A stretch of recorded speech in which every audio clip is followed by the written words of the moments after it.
Welcome everybody to NFL Head Coach 09. We are continuing the offseason from the previous episode. So if you haven't seen that yet, definitely check it out because we made some moves on this team. And I guess here we have the potential to sign the quarterback who led the league in touchdowns last year.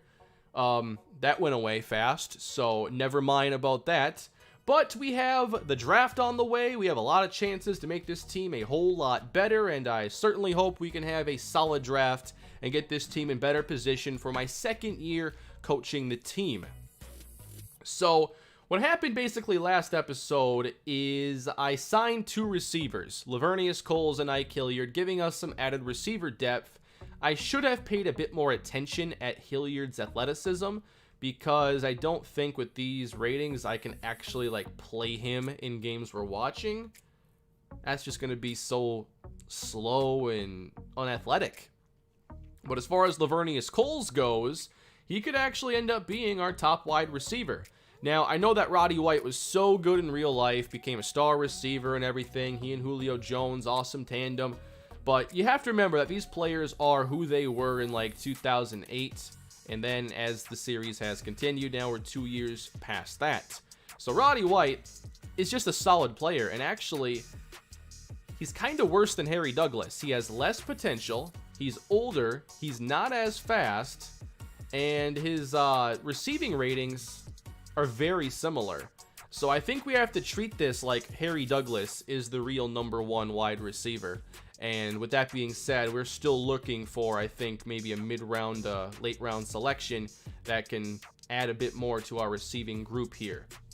I don't think we have a lot of long-term answers. Roddy White's 28. Coles and Hilliard are north of 30. So it's really Harry Douglas, Roddy White for now, and then whoever else we sign.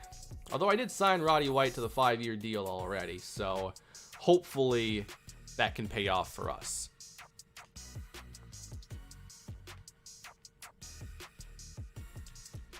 Here are the top players on the team, though, and oddly enough, 2 out of our top 4 players are drafted. I drafted them last offseason. Jeremy Dahl, already a 91 overall center. Of course, we have Demario Waddle, the phenom, 88 overall corner at age 22. I hit some major picks in the draft last year, and I think it's going to have to happen again.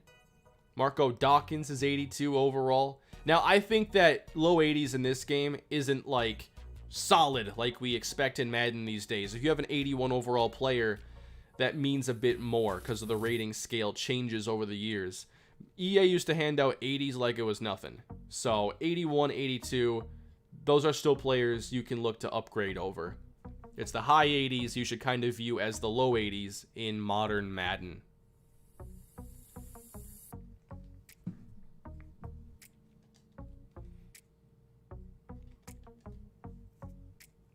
I want to refresh my memory here on the roster. We only have 1 quarterback right now. Probably going to need a couple more. Jamie Martin wouldn't have been bad to sign. At running back, we have Michael Turner and Jason Snelling. We're obviously going to look at addressing that at some point, hopefully with some speed. We already talked about wide receiver. One position that I don't think is a major need is tight end. Desmond Clark was hurt much of last year, and he'll be back. And I think that Martrez Milner was kind of interesting last year, so he's a solid 3rd tight end. As far as the O-line goes, right guard is something we could look at, maybe even right tackle. Tony Hills, I should just move him to right tackle, just so he's not listed here as a backup, because he really should be starting for us. 83 overall. But right guard's pretty wide open. Although I guess we could play Tony Palmer there too. Let's switch his position.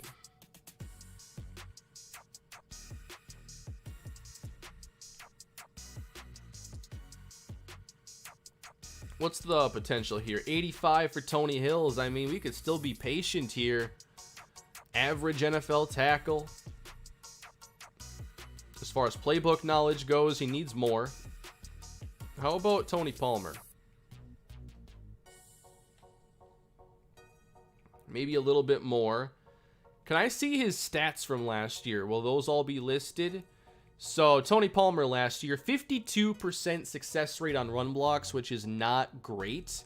He allowed 4 sacks and 67% pass block success. That also seems a little low.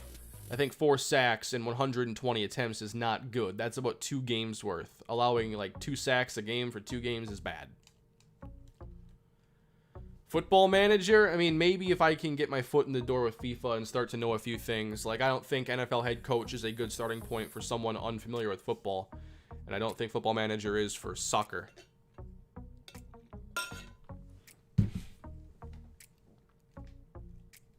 Jamal Anderson, 24, getting better. Artist Drexler, John Abraham. Gotta look at maybe another edge rusher. I know I gave up a ton for Drexler, but his potential's low. And we can't count on him right now. So I think edge is still going to be a priority. We need some D-tackle depth, but otherwise I like our starters here. Baldwin and Will Fork. Boley, Burnett. We have a lot of middle linebackers. Dino Peters is really solid. Not too worried about that. At corner, definitely a third. And hopefully Chris Houston continues to get better. Safety, I'm not all that worried about. Might try to develop Marco Dawkins here, 85 potential. His learning is 86, so if he had to learn the playbook quickly, he could do that. And then, of course, Kerry Rhodes closed. He's going nowhere. And we'll try to solve these needs mostly with these picks. 4 7s. Gonna be an exciting 7th round, folks.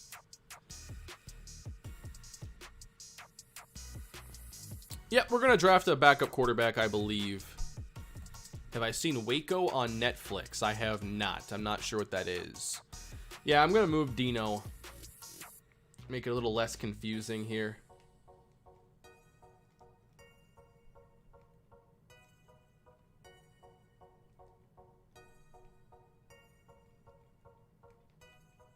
The game likes to give their grades on players too, so what do they say Dino is? Average? Backup. So I think anything in the 70s, this game considers backup caliber, and I have to kind of go along with that. But he has the potential to be average. Okay, so it also shows, like, athletically where they are. I want to see what it tells me for Ike Hilliard. It should say below average athlete. Lacks ability to compete. 76 is generous, I feel, but I guess it doesn't go much lower. Hall of Fame production. That's pretty cool.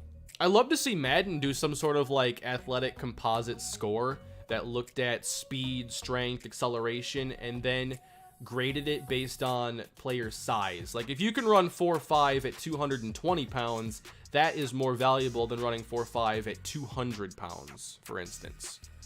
Speaking of athletes, man, I cannot wait to have Trey Walker in like a draft class, because he is like, I'm trying to think about like realistically where a player like Trey Walker would go, and I think it's 1st round easily when you consider his size, athleticism, and production and versatility. Absolutely a 1st round player, I believe. Detective Pikachu, I loved it. Went to that movie. My wife and I both loved it. It was phenomenal.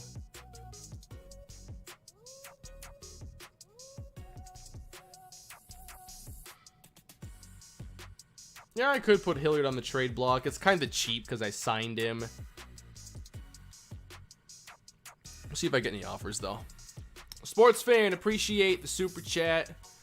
Think of using the extra 4th and 7th to get an extra 3rd since you don't have a 2nd, or use... Yeah, it all depends on if there's a player I want. I don't know how it's going to fall, but we'll just have to see. If there's a lot of late talent I like, then I'll just sit. But I can't imagine I'm going to want to be, you know, spending all these 7th round picks the way they are. We'll have to see. Have I tried raising canes yet? Actually, first night in Texas. Made the long drive here, moved in. First meal in Texas, like living here was Cane's. That was the very first meal. Guys, I've been married for like a year and a half. Come on now.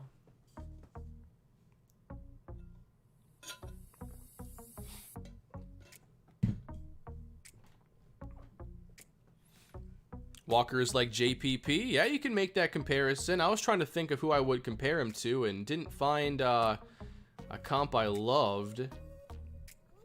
Almost like Calais Campbell, but not as, I don't think he's as heavy. But like 6'8". Athletic. Can move inside. How badly do I miss Culver's? Not that bad. It's down here. I haven't had it though since I moved.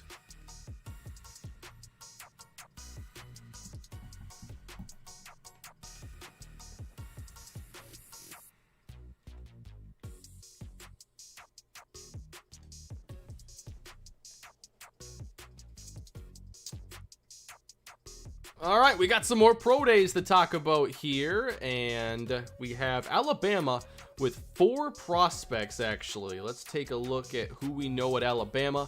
Jay Bishop, Reggie Mitchell, Bryce Holiday, and Bryant Lucas. So for Jay Bishop, run stopping, block shedding, and pass rushing. I mean, that's like everything. I guess athleticism, upside, and explosiveness are a bit down, but I definitely have some interest. 75 strength feels a bit low. Maybe not too low for end, but it kind of feels low. Reggie Mitchell. Again, safety not a huge need, but wow. Zone coverage, way up, hands, hit power. Definitely interested here in Reggie Mitchell. Bryce Holiday at fullback. Let's check out these players here. Cal McGuire, I don't know much about him. 88 throw power. That's okay. How about Bryce Jefferson? Experience and instincts.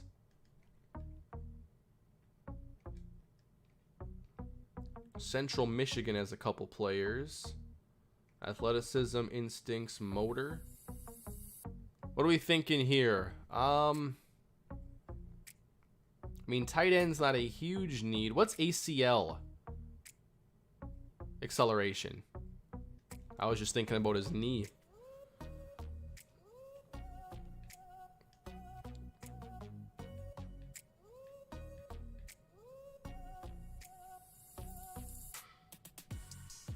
Kind of interested here in Rutgers. Yeah, let's go Bama. The fullback and the punter were just kind of extra. Marquise Quinn. Let's take a look. 79 overall, 22 years old. I don't want to go 5 years. I'll join and just see what happens. Who's in the Broncos draft class this year? Oh yeah, I forgot. I haven't really shared it with you guys yet. I will need to do that. Maybe in one of the upcoming episodes. I don't think I have it for the Dolphins episode that's coming tomorrow, but possibly the one after. All right.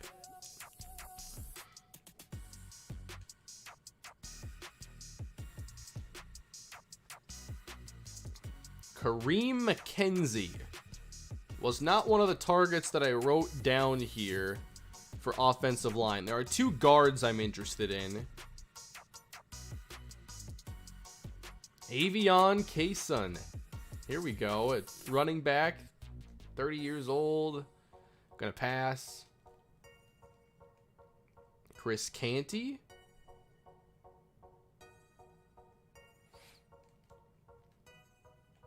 Yeah, we can check out the goals. If I can find them, that is.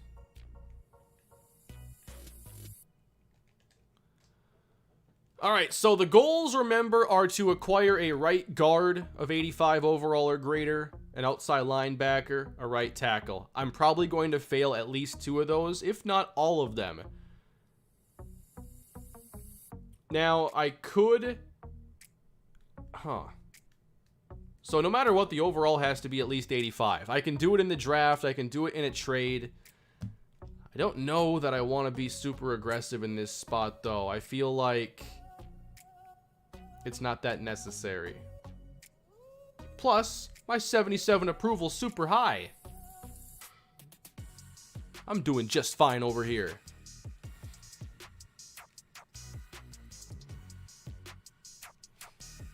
Not giving up picks. Lendale White. Oh, man. All right, Pro Day number 10. Maryland, Hawaii, San Diego State, Bethune-Cookman. Man coverage and speed. That would be obviously a good scheme fit compared to D'Angelo Hall. When is Cartwright supposed to go? 21 years old? This scouting profile so far tells me first round.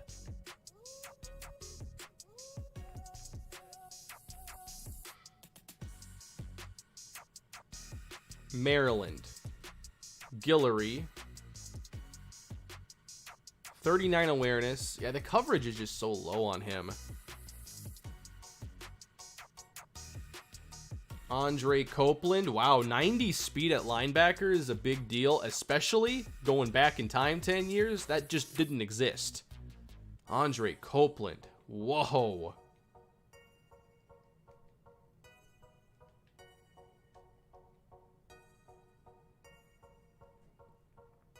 All right, let's go Maryland. Ogunleye from the Bears.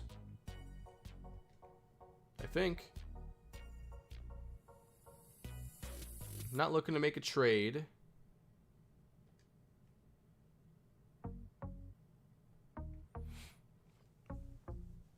Yeah, 25 learning is a bit low.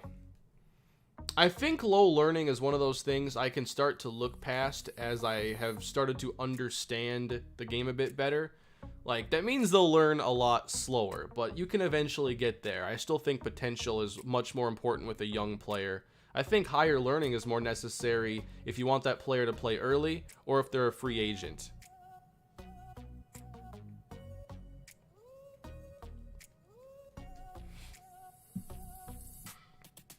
All right. We have 4 prospects from Florida and Bowling Green. Jarvis McCray. Pass rush, speed, power. Marshall Thomas, Colin Schenkelbeck. Conditioning, press, and durability.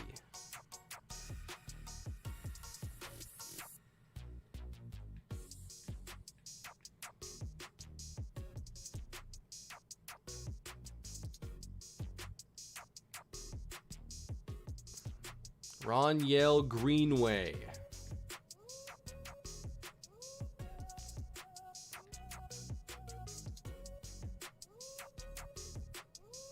Learning, catching traffic, and route running. Just a little low on the speed, but we already know it's going to be 88, which is, you know, fine. There's a lot to learn here from Bowling Green. Kind of want to go with them.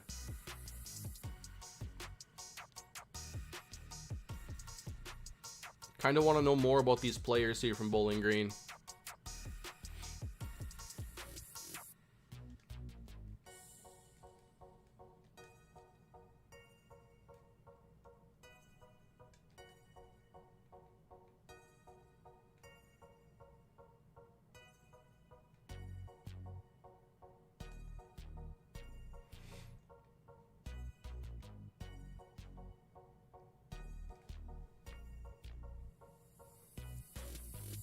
All right, we have North Carolina, Virginia Tech, and Toledo.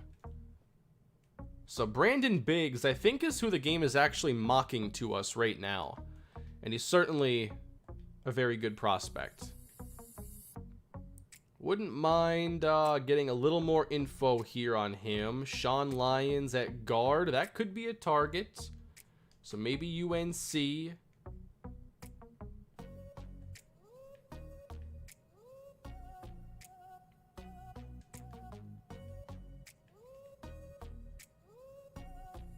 Kind of like the ratings here for Dwayne Russell as well. 85 power move, 99 size.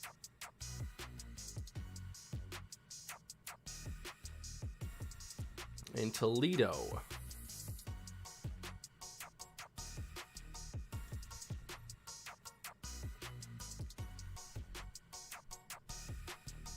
I like Cedric Davis.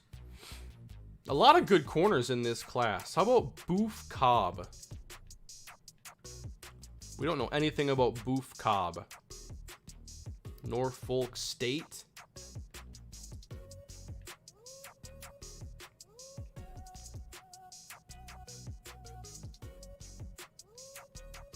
Yeah, we're going to go with Virginia Tech here.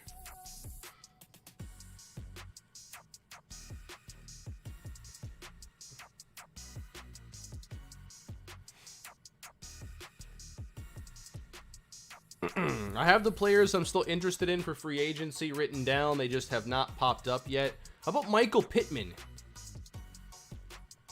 Nope. We'll just draft his son in like 10 years.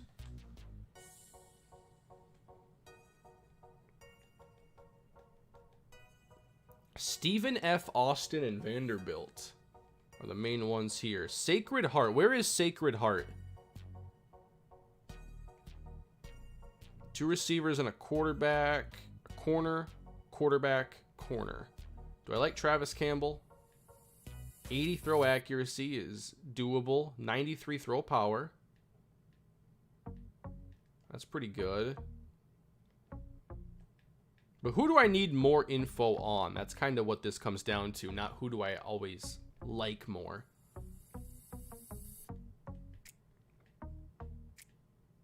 .83 speed's not gonna work. 90 will. Wade Appling. Yeah, I kind of just want more info here on Bill Clark. Let's go Vandy. Sacred Heart is in Fairfield, Connecticut. Did not know that.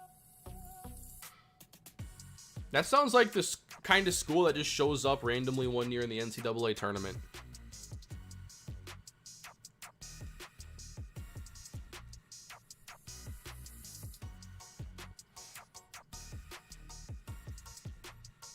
The chat loves Boof Cobb.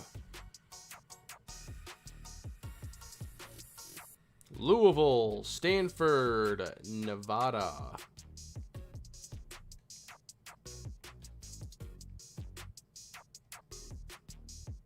Only 6% here on Coil. I think the hard thing here, one of the challenges I have for this offseason is having enough later round targets because, you know, I can say I like this prospect, I like that prospect. I'm drafting once in the first like 60, 70 picks. I have one pick unless I trade up. So I need a lot of info on guys that might have lower grades. And I'm not exactly sure because I've only done this a couple times, you know. How do I approach that situation? What do I do?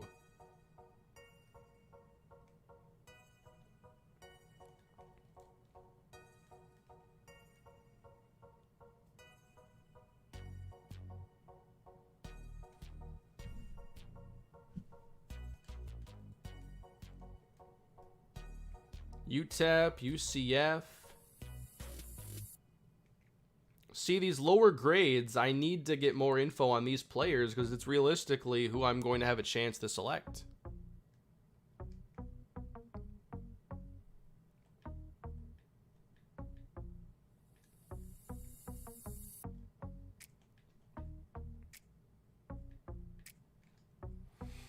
Okay, UTEP's a little interesting.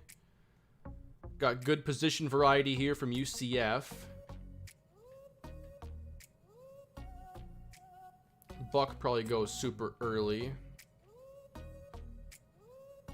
Samson's not very fast. Yeah, I don't think it's UCF here I want. I'm going UTEP.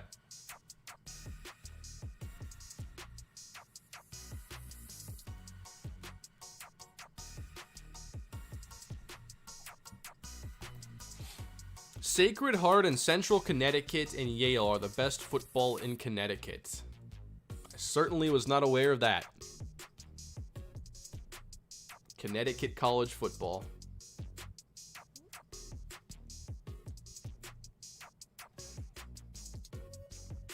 Still waiting on a couple of these guards. I mean, I hope they're still available.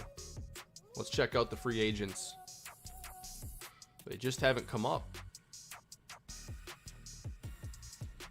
You have to look at free agents here in like the team menu. It's kind of a weird deal. Wait a minute. Why is DeBrickashaw Ferguson a free agent? Remember last episode when it said I couldn't trade for him? Is he a free agent like right now, this second? Or am I getting ahead of myself?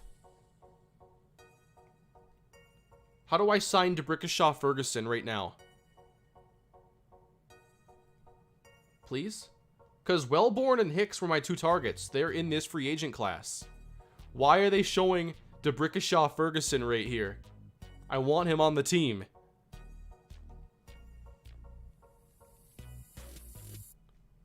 And how's my cap situation looking again? Salary cap status. We have money to spend. About 17 mil in space. All right. Let's wait for the free agent situation to come up then.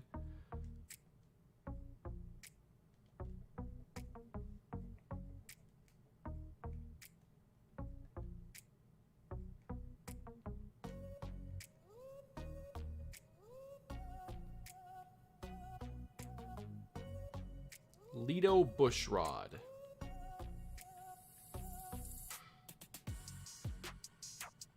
$5'7", 180. Okay, at that size, I want to know durability. If it has, you know, some sort of correlation in this game. I don't have the durability characteristics, sadly.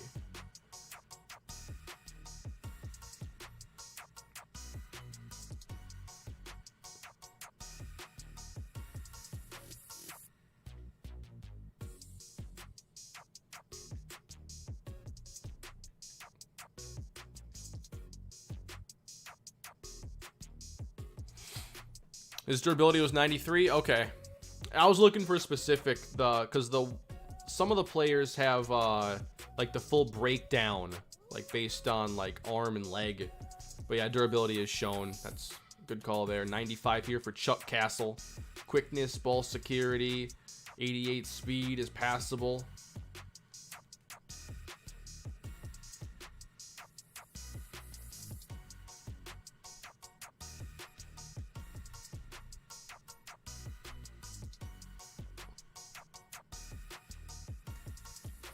Kind of want Duke here, honestly.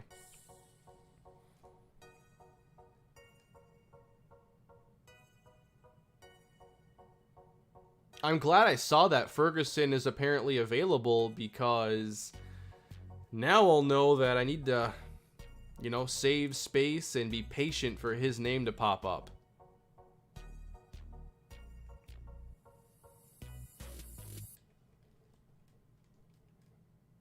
Miami, I have 5 players there I like, but they're mostly top prospects.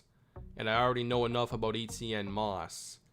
So, Miami isn't the obvious answer to this pro day.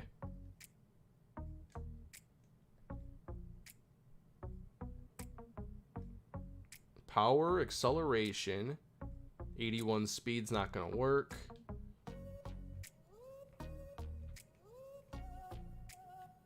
Marcus Stroud is a good comparison, I feel. Learning is a big plus here. Rashad Tisdale, Mississippi State. I want more info.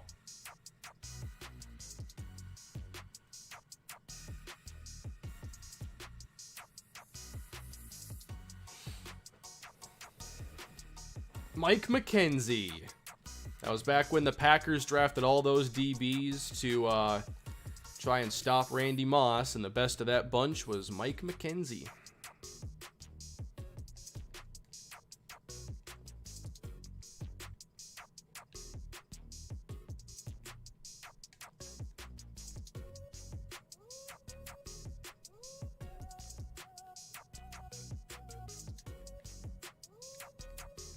Move Ferguson from left tackle to right tackle to fulfill season goal. Absolutely, Dylan. I would do that, and hopefully the game would recognize that as a successful decision on my part. I hope I would get the credit and everything I deserve for that.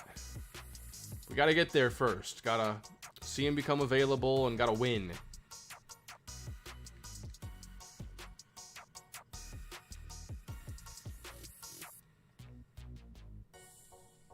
Yeah, we're going NC Central here.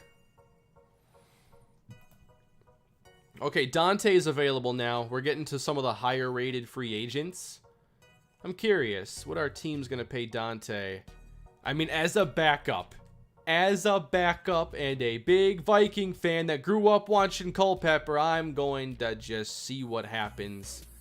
But with this cap space, I mean, with DeBrickashaw, Ferguson potentially available, I'm not even going to 3. It's getting a little high. 3.5 now. Still rising. These NFC North teams, they saw Culpepper and Moss, and they're like, okay, we're going to redo that. We're going to have that ourselves. It's up to 4 a year and still going up. Jeez. $9 million now for the Buffalo Bills. 9.2, 9.4. They want to start Culpepper. They must at 86 overall. Certainly 86 overall quarterback should be starting. It looks like Green Bay will get Dante Culpepper. Okay. Goodbye Aaron Rodgers, maybe? Let's take a look at their roster. How is the Packers quarterback situation looking?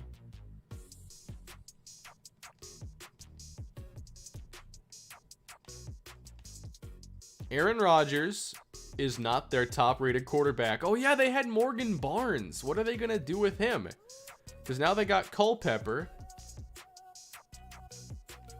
How was Barnes as a rookie? 6 touchdowns, 2 picks. Really didn't play much.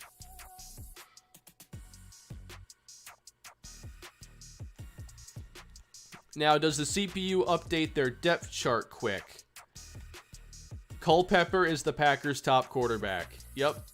And Rodgers is 3rd string. This universe is kind of nice.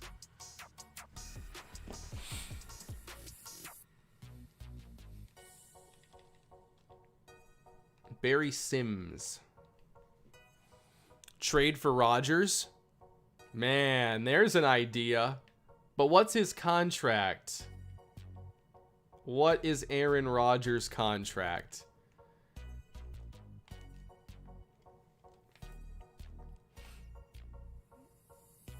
See, that's too much. That is too much. They would need to release Rodgers. $18 million here, 2 years left.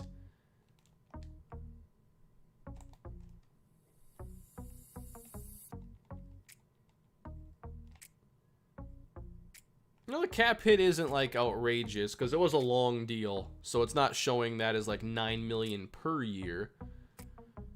That's not too bad.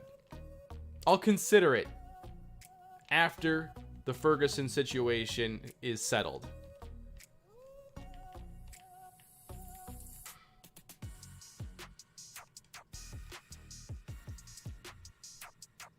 And please don't bring up Hicks or Wellborn before Ferguson, because Ferguson's the one I want to dedicate all the salary cap to. Auburn, Tribble, Hennings, Cobb, Reed, some good options there. How about Utah? Stockton, UNLV. Yeah, I think that Auburn's going to be the one here. Austin, I appreciate the super chat. Thank you for that. I appreciate the hours of entertainment during quarantine. Love the Broncos series and keep up the good work. Definitely plan on that.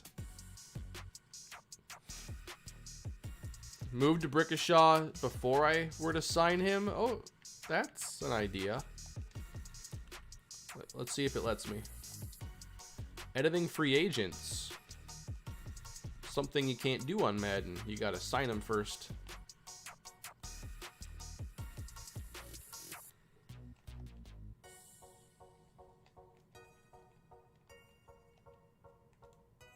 Cool.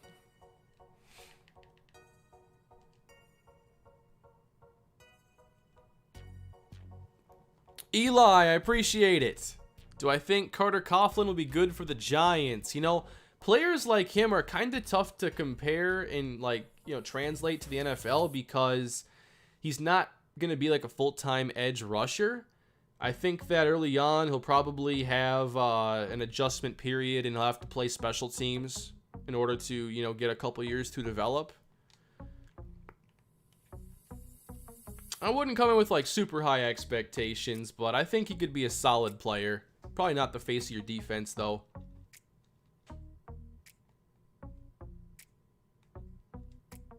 Some good talent here from Michigan.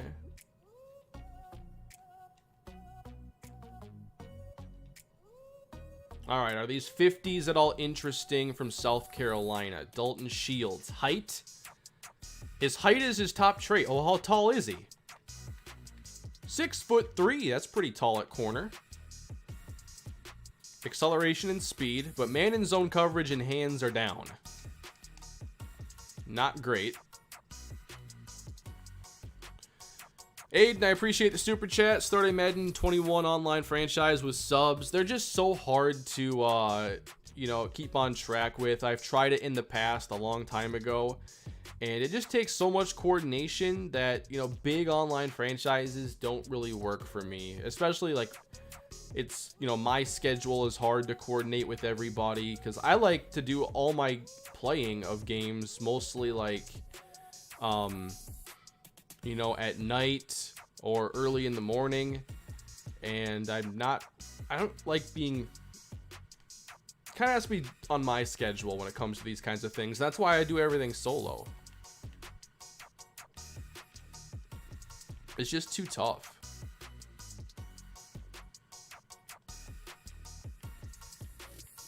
Some really good players here from Michigan. I just don't think we're going to realistically have a shot.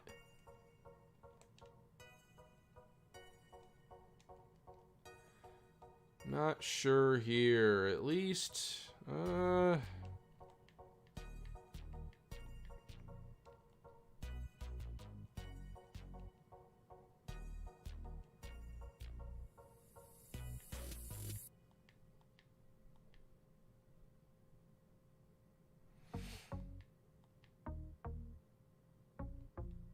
know what? We're going William and Mary because I want more info here on Pippins.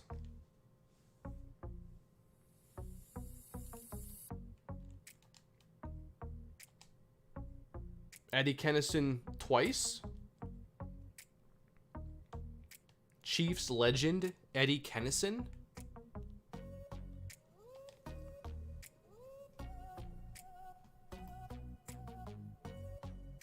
Yeah, I'm gonna swap out song.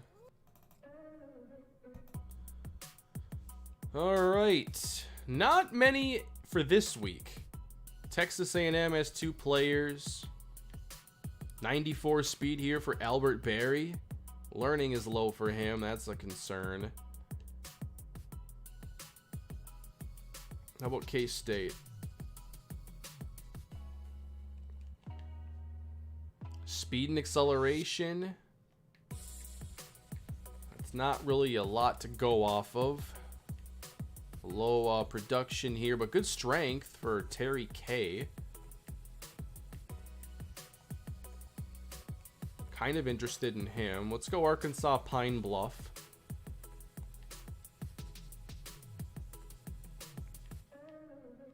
No.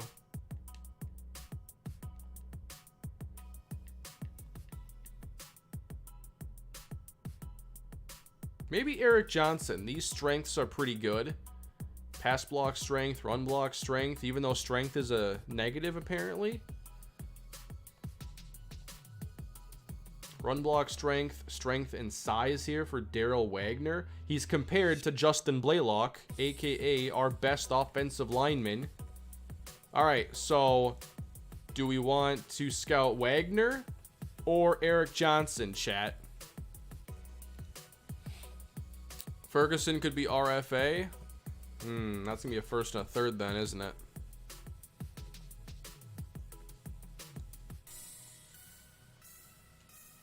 Let's go Daryl Wagner. All right, individual workouts. So this is where we really have to decide, who do we need more info on? So I think we have to look at like the landscape of each position here that we're targeting. So in terms of quarterbacks, I haven't done a lot of deep scouting. I think the player I had the most interest in was Damian Tucker. He has the really good speed. Learning's only 45. Mechanics and accuracy are low. 70 accuracy. I feel like you can work with that as a starting point. Would hope for some good potential. He's 24. For other quarterback options, we did scout Travis Campbell a lot. What about Freddie Ingram from Portland State, the Vikings? 84 throw power. That's kind of backup caliber.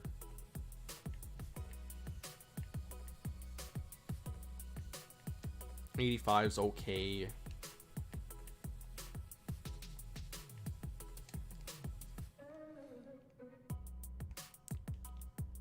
Travis Campbell has the learning. 57 overall. Could be a good target for us. So what again does the individual workout unlock as far as information?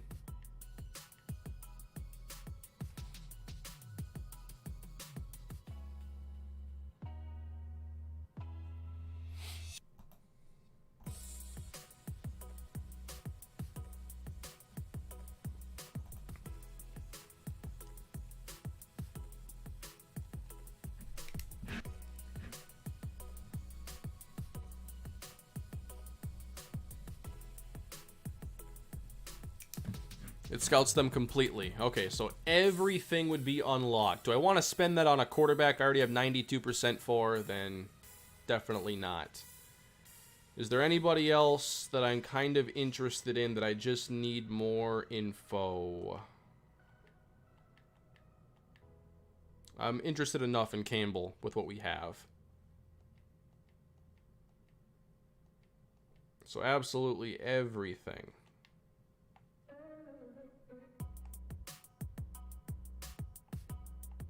I don't have a lot of learnings unlocked. We already have a lot of information on the quarterbacks that we do. Let's go to running back. Again, I think we're mostly targeting the later backs, but Cyrus Jones is really interesting with his great speed. 48 learning's a little low compared to Reggie Bush. I know we like Albert Berry. 31 learning, also low. 94 speed, and that is at 230 pounds.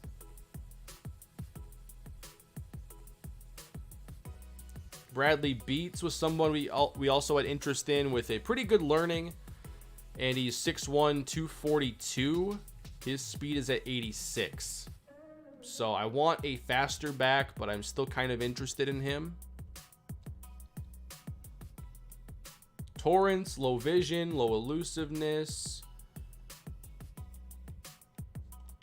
90 speed.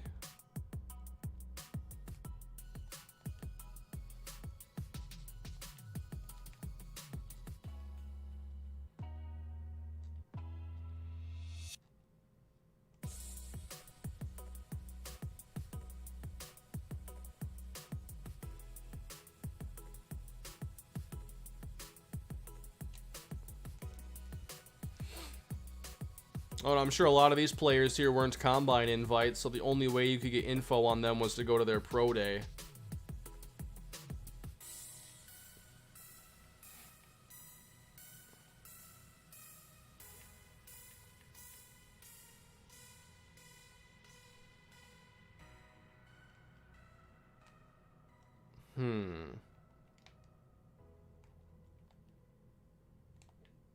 Do we perhaps scout Etienne Moss just to make sure like potential and learning are in good spots, or are we happy enough with where he's at?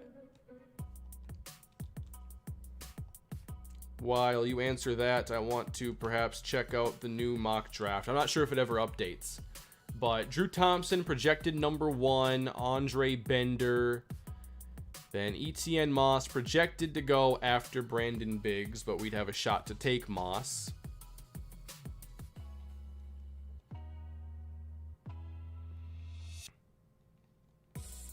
Pretty much anybody down here you can write off for us.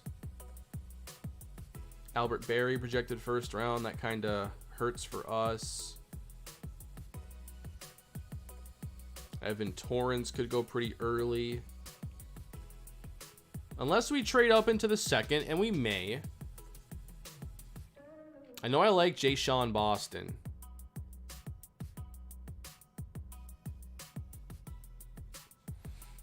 Yeah, Bender is 26, actually. I was shocked when I saw that.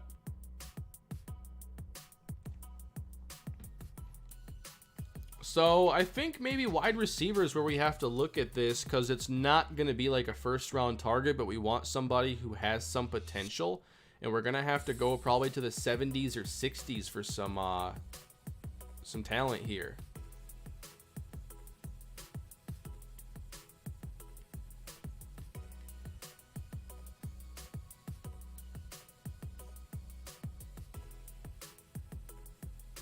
Trying to look for something here you can work with, for sure.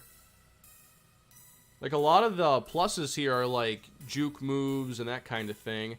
Evan Bailey. Route running's low, learning's a bit low. It is a 30. 6'5", 215. 91 speed. Route running's low, but big playability is a big plus. Kind of interested here in Evan Bailey. Getting, how much more do I need there? Only 21%. Yeah, this is tough who I choose to spend individual workouts on.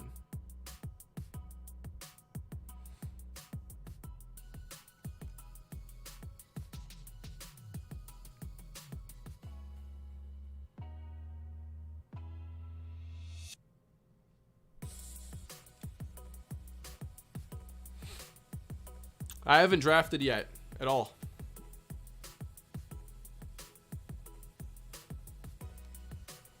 I kind of want the potential on Evan Bailey. So we're going to have him be one of the players we work out. I forget how many that I'll get. I think it depends on like my GM rating or something like that in the coach tree. The coach skill tree.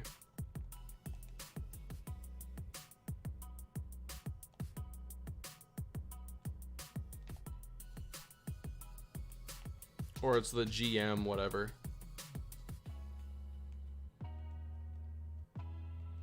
Or where is it? Yeah, the receiver class doesn't look phenomenal there at the bottom.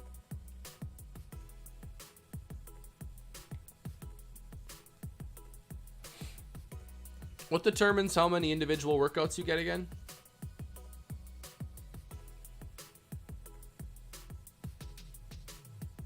GM skills.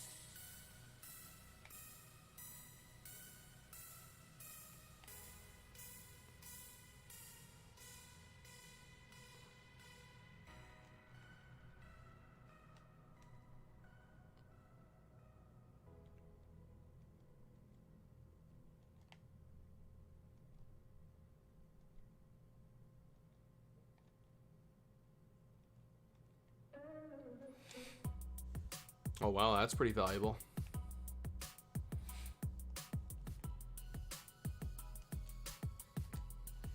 Oh well, not too worried about it. Couldn't find it.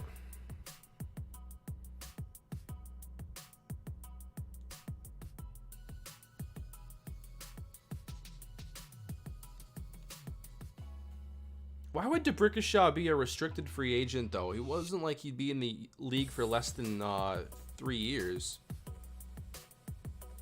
He hasn't come up yet, though.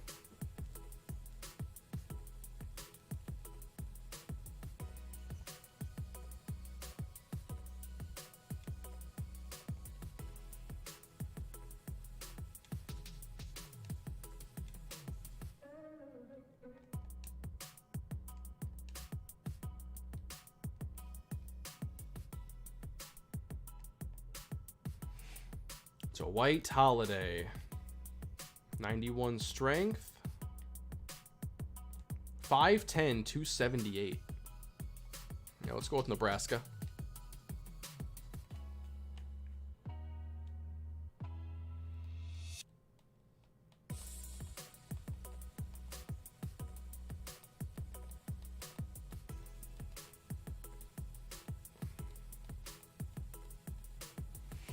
Getting closer to the draft, though. I think that once we wrap up the 25 pro days, we will have this speed up a good bit. All right, second individual workout. I think that we should fully scout Moss just to know potential, and, you know, if he's going to be a top 10 pick, we have to know.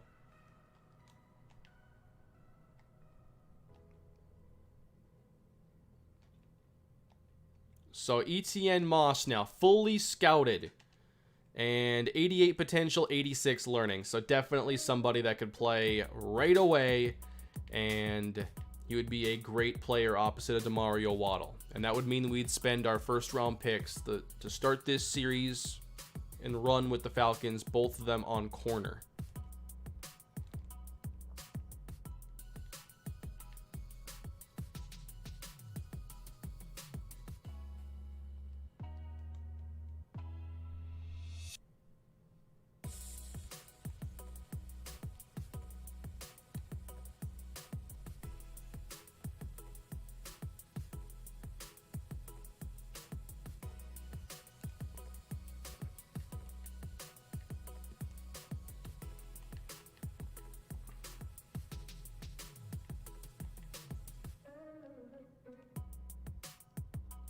Don't think UCLA is the answer here. Probably not USC either. Lance Hutchinson's kind of interesting.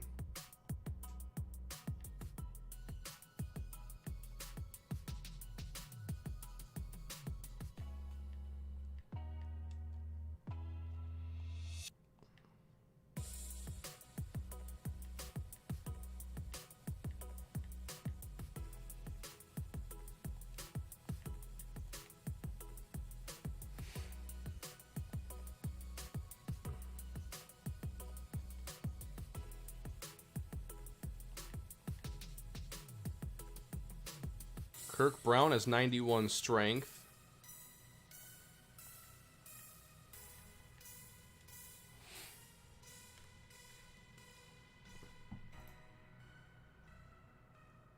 How did I get a haircut? My wife did it. I haven't gone to a barber in probably 15 years. Mine is so simple I could do it.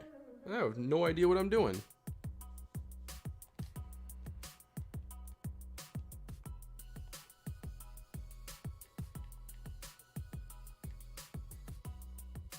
Quickness, speed, explosiveness. Brandon Green. Might be someone to consider using an individual workout on. I like that information we have. It's just not enough.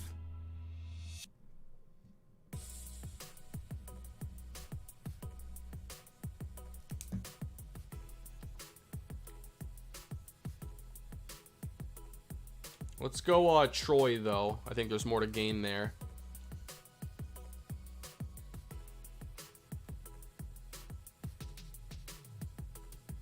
T-Sizzle? What do they want for Suggs? I'm just curious. I'm probably not making a trade. Oh, okay.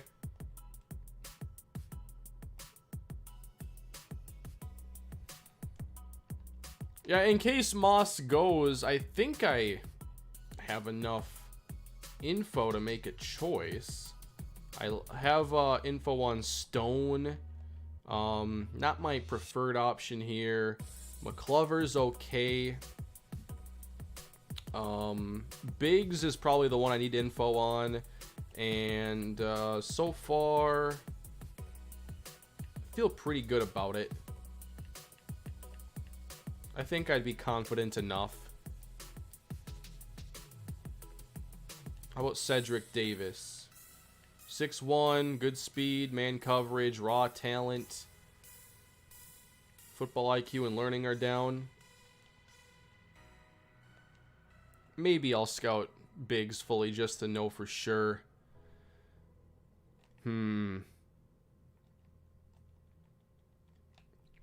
Just to be careful, Brandon Biggs. We'll do it. Yeah, I'm guessing Suggs ended up getting released then. And then if that's the case for Ferguson, like, he's not restricted. I don't think there's anything about him that should make him a restricted free agent.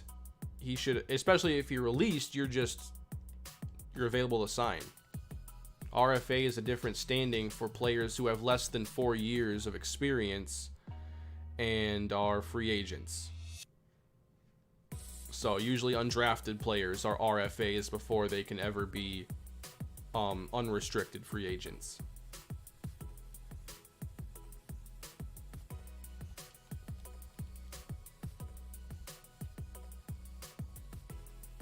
Eastern Michigan. Maybe a few later options here.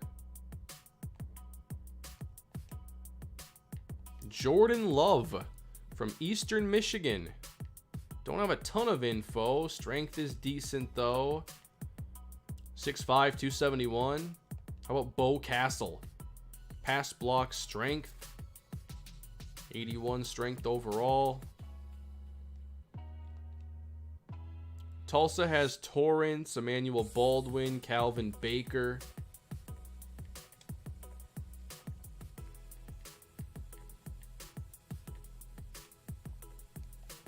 Yeah, let's go here. Yeah, the draft class really isn't standing out to me a lot. Like, of course I love the top players, but I'm not finding a ton of those late round players that I'm just really, really wanting.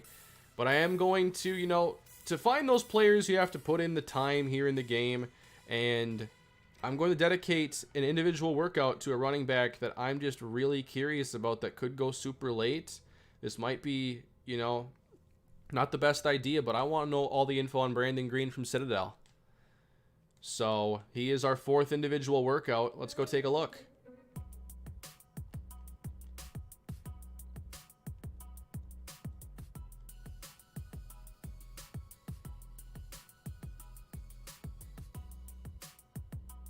So an overall grade of 59. That's not very promising.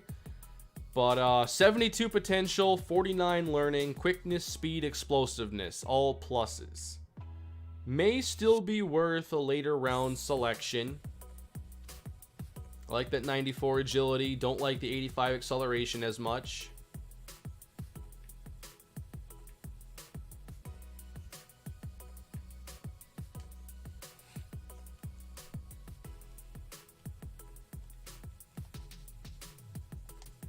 Still waiting on some of these really good free agents to show up here. There are 3 players that I had in mind. I think the final pro day.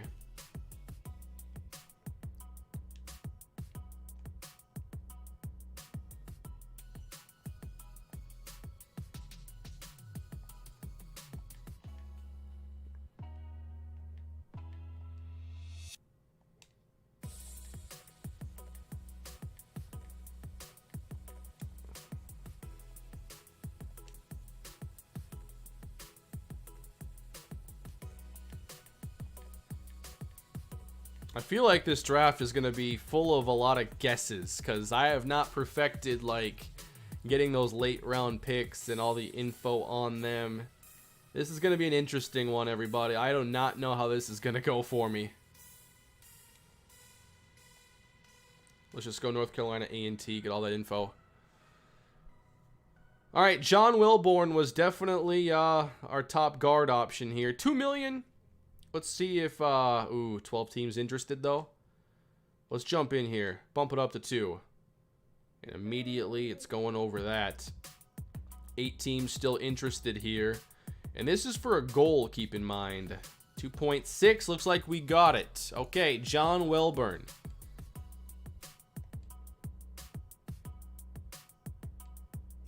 This is mostly for a goal. He might not even be a starter, but $2 million is not like starting caliber money. So we give him the 250K signing bonus. That should take care of a goal for us. So helps out with approval. That's one down. He was my favorite right guard.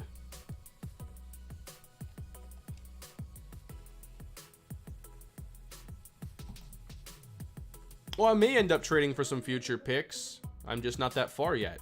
But I'm not going to trade them all for future picks. I'm going to make some selections. All right, individual workout again.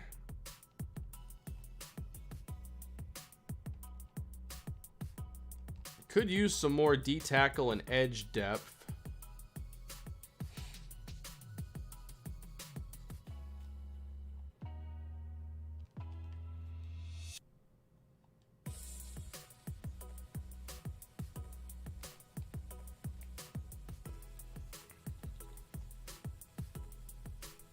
I have a lot of these players mostly scouted, so part of me just wants to like go find somebody that has a couple skills I have very little info on and just hope for the best.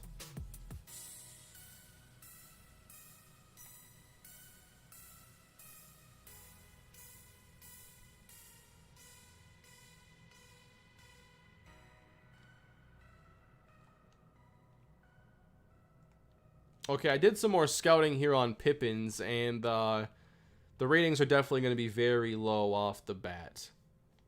So glad we got that data.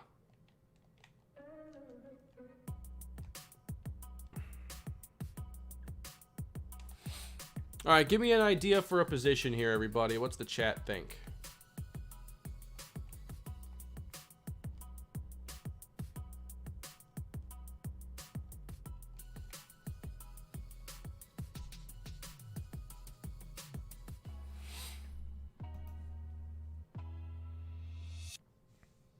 Boof Cobb.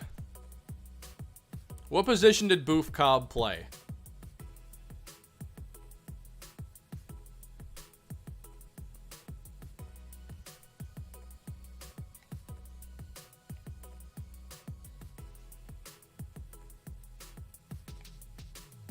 Free safety?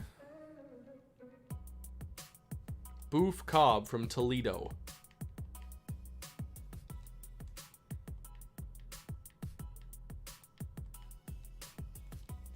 We're not spending the workout on him. I need to use this a bit smarter on a position I need to target. I have literally no info on Boof Cobb.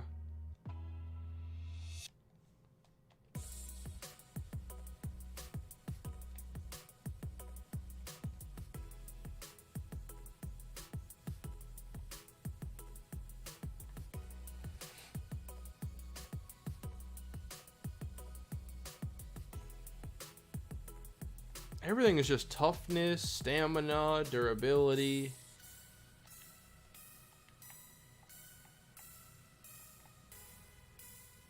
Senior Bowl data is pretty useful, though. What do you get for receivers as far as that Senior Bowl data goes? You do get catching. So let's get down to the lower overalls. Anybody who has like really good catching?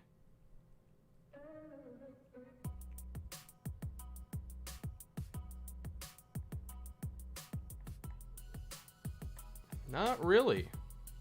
A few players in like the 70s. Trey Page has 76.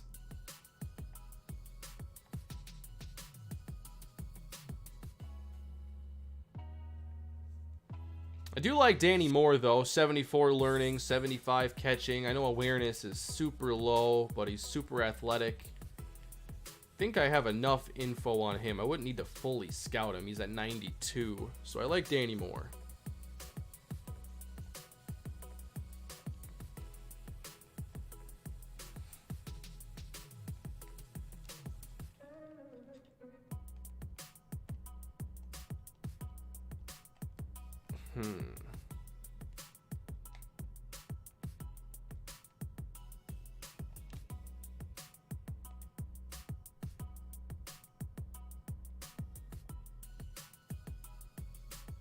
I want to scout Trey Oppo here at defensive tackle. Could be maybe a third-round option for us.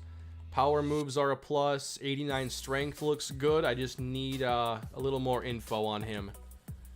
That might be our last workout that we get.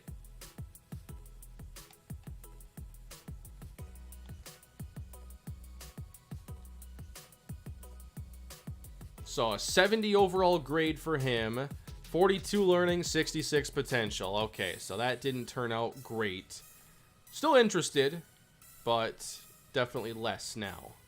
79 power move, 76 block shed.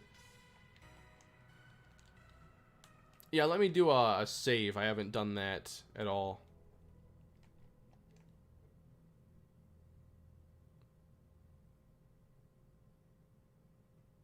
Yeah, I guess looking at good player comps is another thing too. I was looking at other data. I guess I didn't really think about that too much.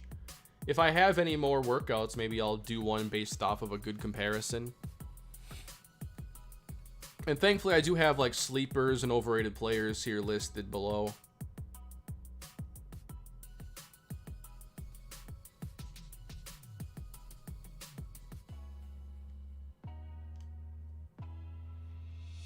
Yep, Suggs was released. So when I had the chance to make a trade, I mean, that's what teams do in the NFL. They put players on the trade block. Doesn't work out, they get released. I'm not sure why I couldn't make a trade offer. That's kind of strange. But I think that's what it was kind of replicating here in this game. And we're still waiting to see Suggs become available here. Same for DeBrickashaw Ferguson. I'm waiting patiently. Brad Maynard, I'm not interested in punting the football right now. Trent Dilfer. Not interested in punting the football. I said that already.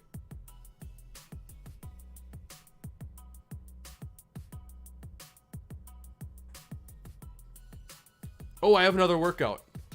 Excellent. Let's look for a good comp.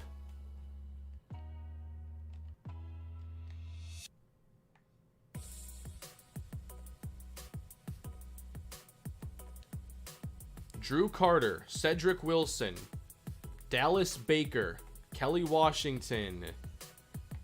Come on. LaRon McCoy has 1 million. I already like Danny Moore. So receiver is not the option for us here.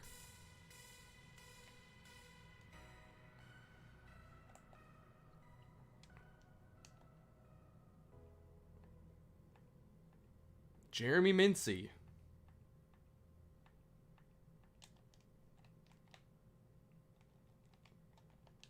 I'm looking at only in the 70s and lower just because of where our picks are. John Abraham's not a bad one. Kabir Baja-Biamila. John Abraham's more interesting of a comparison here. 78 strength. Lamar Simons. 6'2", 270 at end. Okay, potentially Lamar Simons.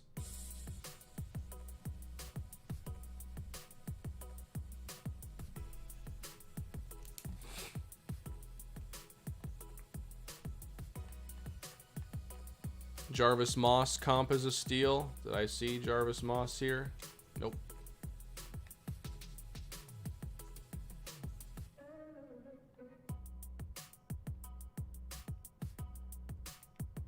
Torrance Gill.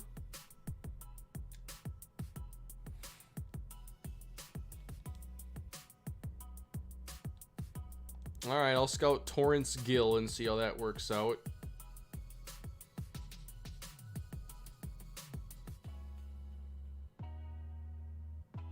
Troy Smith is available. I do need a backup quarterback. 69 overall, though. That's a little low. Freddie Brockers. Oh, yeah. Remember him, everybody. I'm going to wait. I don't want a 5-year deal. Might come back to him later on. Another workout. Sweet. Maybe I have 7 this year overall.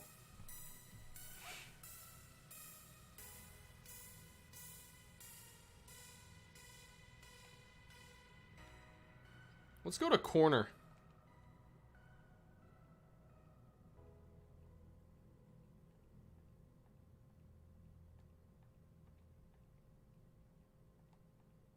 Nothing too interesting here.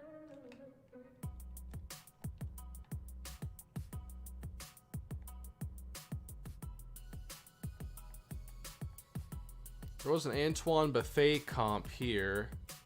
Shantae Smith, I already have 92 on him.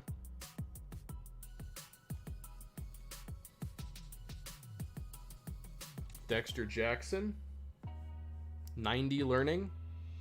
I already know that much. Eddie Wilson. We're going to scout him fully. We know he has the learning.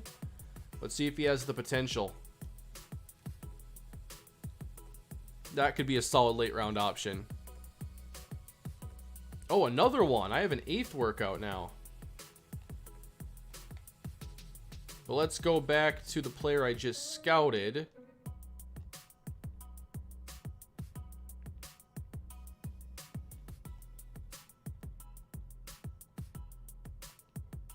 I was looking at comps, not names.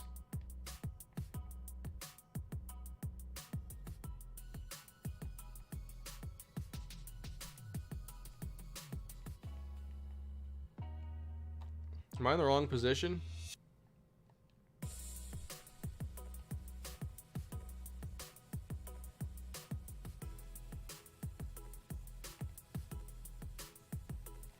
Who did I just scout? I was looking at the comparison and now I'm lost.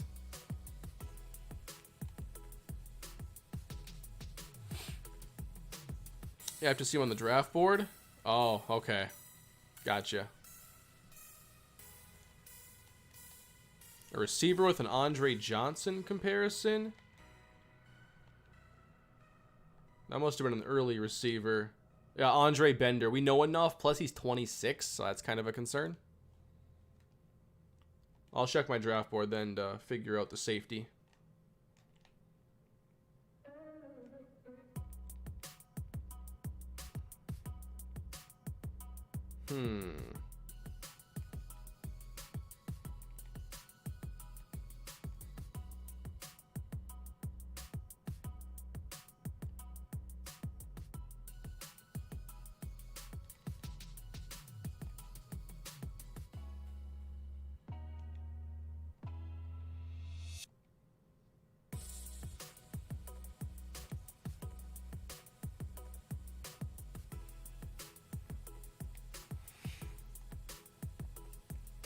Strength, potential, low speed. Well, how bad is it? His speed is... Oh, I don't even have that data. Kevin Newton, 80 production from Washington State. Potential is a plus. I'm curious enough. Let's scout him.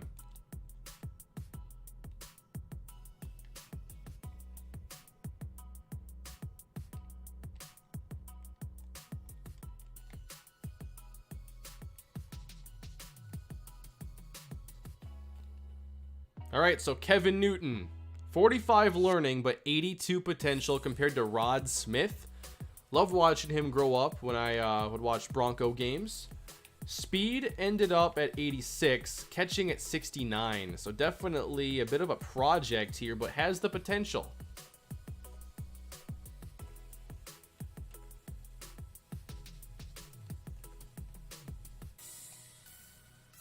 I think we can overcome some low learning.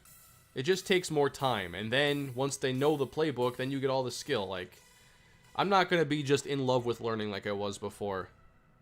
There's more to it than just learning. Learning to me is just like a speed modifier. Like, how fast can you get them to their top potential?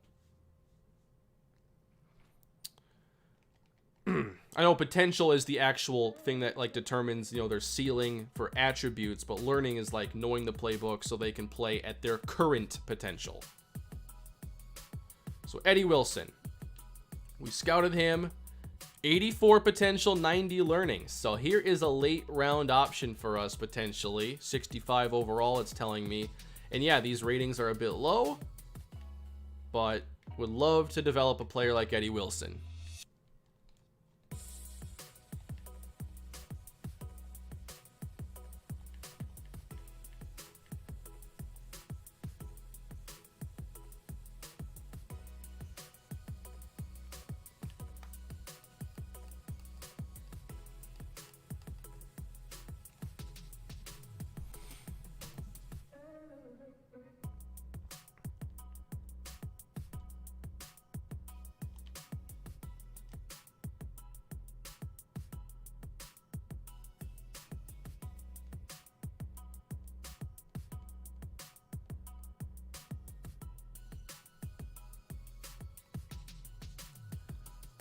This day is going by so slow. What's so special about April 5th? Let's move on here. No. Oh, come on. Just throwing all of these like low-rated free agents at me. We want DeBrickashaw. I'll turn Schefter on for the draft.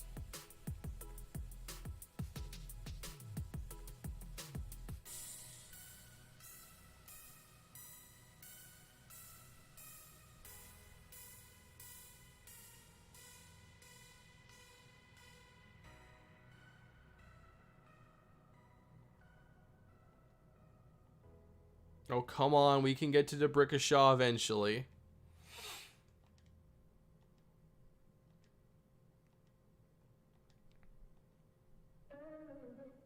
We gotta be close, right?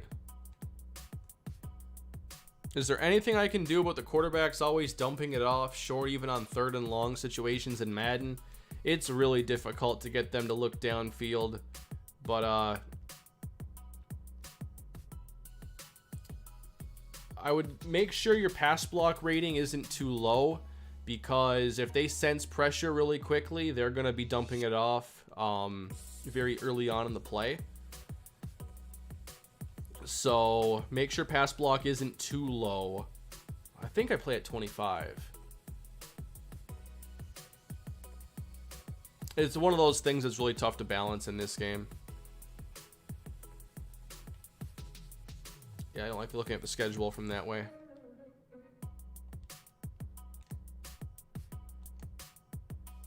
Can I see our schedule from like another menu that actually lays it out nicely?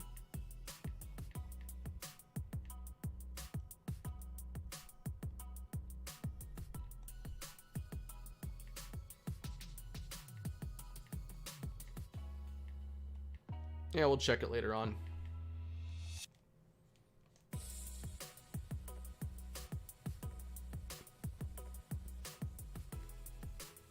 I just got to be careful that eventually when he does show up, I don't sim it. Check the Jets roster. I mean, he's a free agent, so he shouldn't be on it.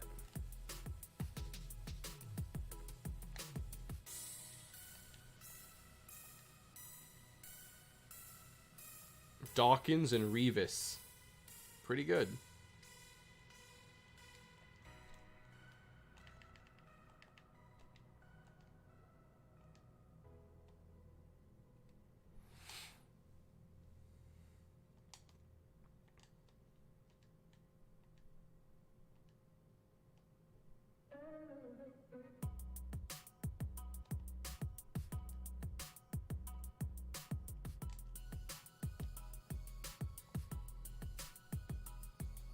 We're approaching the draft and still it has not come up.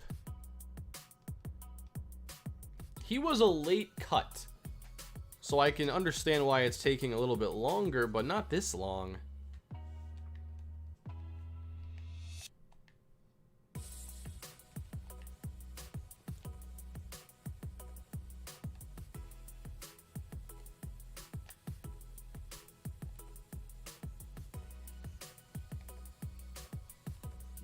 It is still showing DeBrickashaw Ferguson as the best free agent available by far.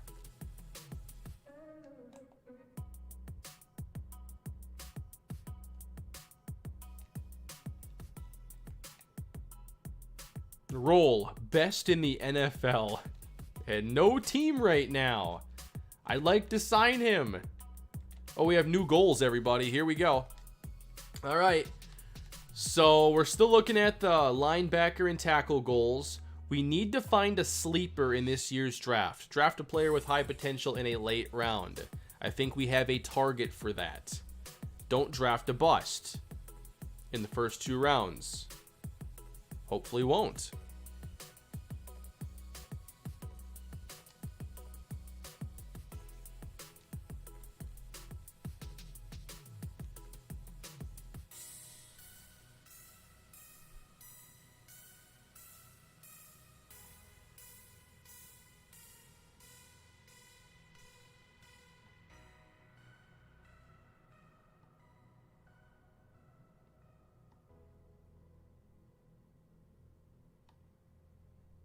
Come on. Let's see it show up eventually.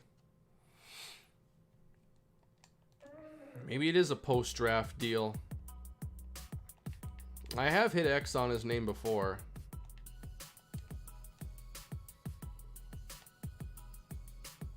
Nnamdi Asomugha tells Adam Schefter that he needs more talented players around him. I want to see what that shows in like his player profile, because I'm not really familiar with that kind of stuff in games like this. So here's Nnamdi Asomugha. He was a phenomenal corner, and then he got over to the Eagles and things did not go that well. Status: unhappy with teammates. This player is upset at the talent around him and depending on his personality could cause trouble.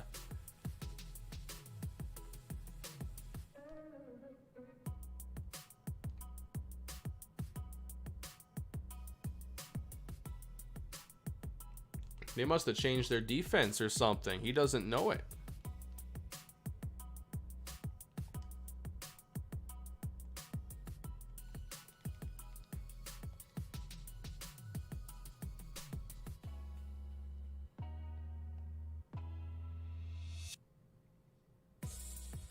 I don't think we're going to see DeBrickashaw Ferguson show up until after the draft. Not sure why, but at least tackle is not something I was looking at drafting super early, and I'd want to take care of this. The uncertainty isn't going to impact us too heavily. So the game's telling us our greatest needs are outside backer, kicker, our backup quarterback, our fullback. If kicker, backup quarterback, and fullback are 3 of your top 4 needs, you better have just won the Super Bowl like 4 times in a row. Cornerback 2, yes.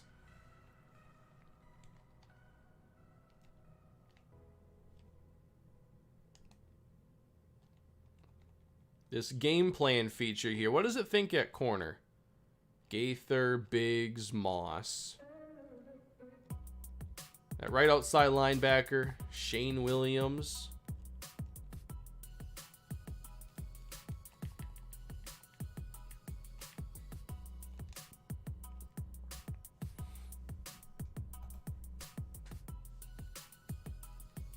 I'm not trading for Nnamdi right now. I'm about to take a cornerback in the first round and spend the rest of my cap space on Ferguson if I can.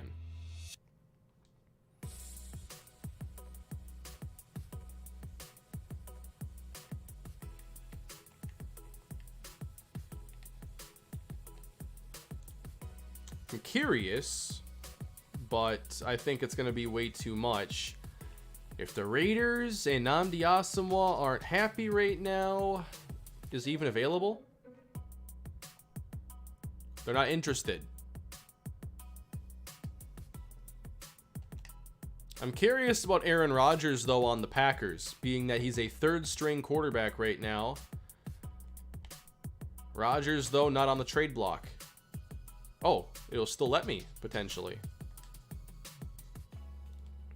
I just want to see what it would take. These are not, you know, super high picks or anything. I'm not expecting like a 6th round pick to get it done. I think it's going to end up being like a 2 or a 3 is what it would take.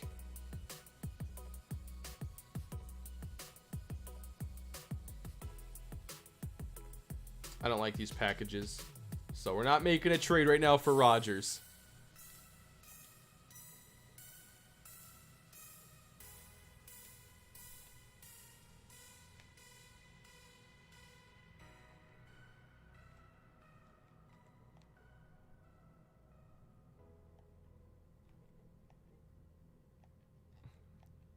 Just kind of curious about how this all works. Seeing like the best player I could trade for potentially. Chad Johnson. I could trade for Chad Johnson potentially. His contract isn't huge. I wonder what it would take. Ocho Cinco? Let's try to make it work. All right, Bengals, what do you want for Chad Johnson? Eric Coleman. I thought that was a 9th round pick. I'm like, what is that? 9th overall pick. They like Eric Coleman. They're not getting the first round pick, though.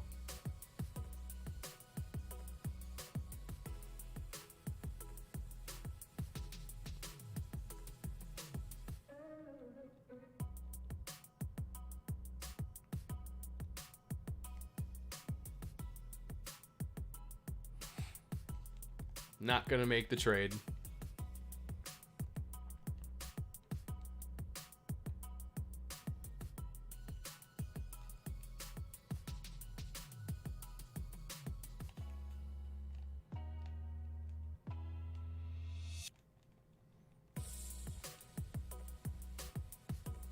Here are the best corners by man coverage if I wanted them to try making a trade and then not go cornerback in the first round after all. Darrelle Revis? What would it take to get Darrelle Revis?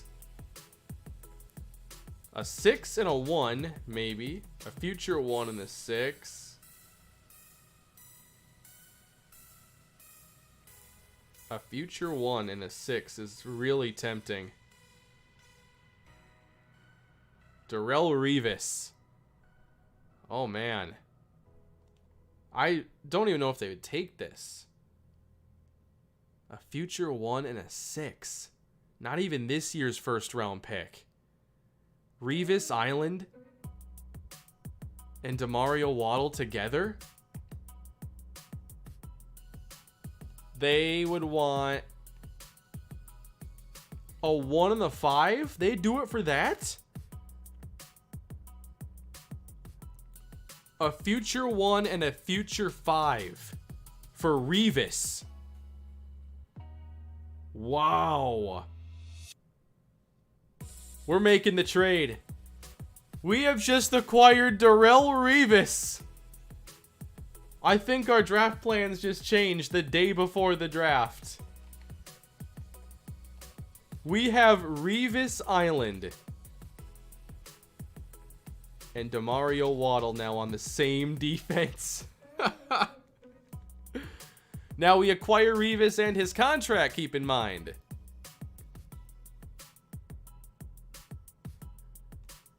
Oh boy. So what's our cap situation like now for, you know, we want DeBrickashaw Ferguson, but what just happened to the cap?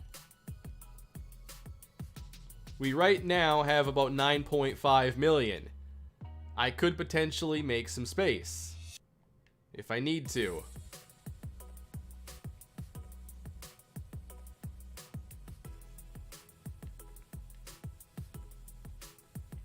You know what? I don't want to take advantage of the game too much. I'm not going to trade Ike Hilliard for anybody. I'm just going to release him. That was not a great signing for me. Let's release Ike Hilliard. I'll just eat the $500,000, but save the 4.8 mil. Okay? So now the first round is officially wide open for whatever I want to do. Maybe even a trade down. I don't know yet because the whole plan was Etienne Moss. And now I kind of hope Moss goes before our pick. So it's like, wow, we really did a good thing here in getting Revis instead. SportsFan98. Going to be playing more man than a Matt Patricia defense. I like playing man coverage in here, especially the games we watch. That's part of how we got all those Waddle interceptions. If you want to throw it, you got to test our corners. And that's where we're going to be super strong now. With Revis and Waddle, good luck. But we still have to look at run defense. Because if teams can run for a $160 on us, they will. So, we like Lofton, but he's only an 80. We like Boley at 85. We like Peters. I kind of want to be patient, though. Lofton and Peters. Lofton's pretty much at his potential, though, I think. And it still wasn't that good. But I think having John Abraham back will definitely help. It has to. What do we have for, like, those ratings? 79 block shed, 85 awareness, 80 strength. That's much better than Barry Riggs and Artis Drexler. And then Baldwin's still getting better. I love the move to get Revis, man. That's awesome. Now, what did Revis wear in college? Because I don't know if I like 34 for Darrelle Revis. 20? 21? Kind of like 21. 25 in college. A lot of you are pretty quick. He wasn't in college. He hasn't been in college for like 12 years or 15 years, something like that. 25 ain't available right now. Maybe I'll fix it. You ever just make a blockbuster trade the day before the draft and completely change your entire plan? Well, I have. And now I cannot wait to see what happens, because part of me just didn't like the idea of getting Etienne Moss and then having a lot of like questionable picks later on with no second round pick. Instead, we add Revis. Cornerback is filled, and I feel I have so much more freedom now with this selection. And welcome everybody to the NFL draft. My good friend here, Adam Schefter, is going to give you all the good news here, and we'll see what is up now. We pick number 9 overall. Every year, at least one player in the Let's draft get it underway. can turn around a franchise, so the pressure is intense for every team involved. Oh yeah, we're gonna save. Don't worry. I'm Romeo Crennel, and you're watching NFL Network. We're saving right here, right now.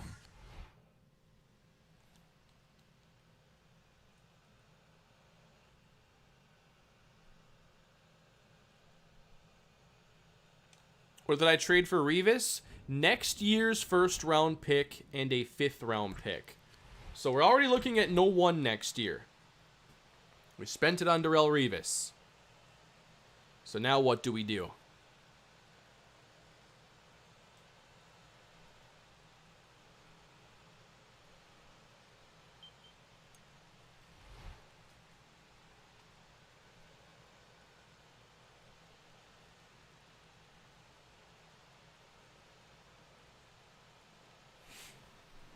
I'm glad I took a look there.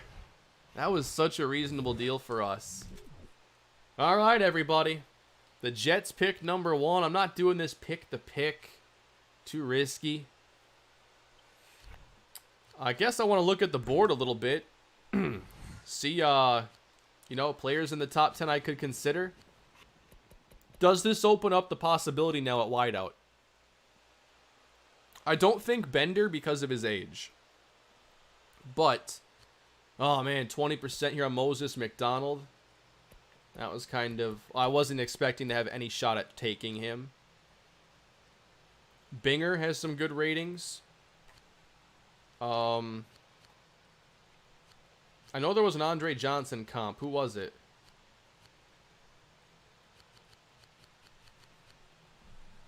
Now, Bender at 26, that just seems really hard. Oh, yeah, Bender was the Johnson comp. Man. I do like Roniel Greenway, though. We don't have the potential, but... I don't know.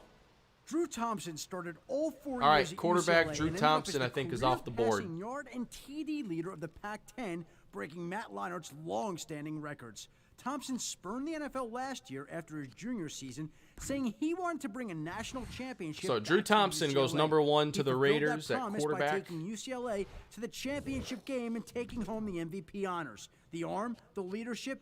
Drew Thompson will be a multiple Pro Bowl type of NFL quarterback when all is said and done. I'm Romeo Crennel, and you're watching NFL All right, Network. so Jimmy Wakefield. What do we have on him? Catching traffic, spec catch. No combine for him. Bender, 99 speed. He's a unique prospect here because you know you're going to get some big plays and a lot of fun, but he's 26 years old. Greenway's speed is 88. What about Baskin? 91 speed, 36 learning in the first round, though probably won't work. And then Jamal Binger from Oklahoma has 90 speed, 90 catching, 92 learning. Either Seymour or Freeney should be the pick at 9. For comparisons, yeah, I think we have to look at what's available at defense too. There's just so much more now we have to consider. The draft is all of a sudden wide open.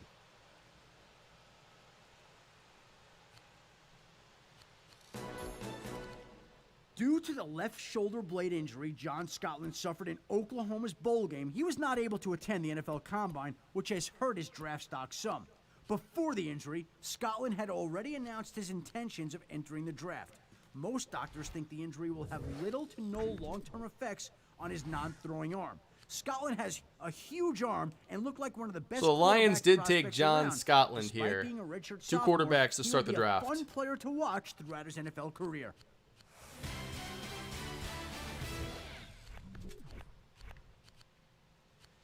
All right. Let's keep it going here. San Francisco's up next. Do we want the Ravens pick? They're trying to move down. No. Or the Ravens are up next. I have to read it right to left. Brandon Oh, Biggs Biggs is goes at flashy, 3. to say the least. The over-the-top flamboyant T.O.s and D'Angelo Halls of the league would blush at some of the silliness Biggs has gotten away with on the field. All the stunts aside, Biggs is still a top-flight man-cover cornerback. With his 4.3 speed and sticky man coverage ability, Biggs is now our destined rivals, to have a long career in the NFL. The Panthers are up next. Trouble.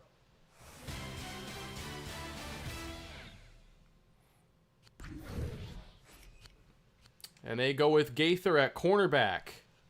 Okay. Oh, wow. Bender's a wide receiver that's not going to shock or Bender awe you was with supposed great to go combine numbers. first. He will And wow you Binger with is his off the production board. He numbers. goes to The guy Washington knows at how to play 5. football, that's for sure. Over 20 Keep in mind, trading up, and 20 no. touchdowns. I don't have a the past second-round 2 pick. seasons at Don't Oklahoma, have a first-round pick including next 2 year. first-team Could not All afford Big it 12 awards. to give up He's picks. as smart as they come at the wide receiver position. That hurts. And he's a top-level route runner Jets. already. So he'll Andre take no Bender. time to fit into the system. Jamal Binger is a great pick for a team that needs a solid, consistent, productive pass catcher. I'm Andy Reid. You're All watching right. NFL Network. And I really hope ETN Moss goes. 1 year of college football experience Douglas. is all it took for Andre Bender What do we to have for soar to info the on top of the Douglas? first round. Devin A Douglas, former track first superstar round, at 7th Georgia, overall. And for the national track team, Bender has been the sensation of the college football season with his game-changing speed. After Might as running well an pick Booth now. unprecedented 4.17 at the NFL Combine, Bender has risen to the top of the wide receiver draft boards. Bender has a solid 900-yard, 5-touchdown junior season, but it's his jaw-dropping physical skills that has him where he's at today. If he can get with the right coaching staff, this kid could be the next big star at wide receiver.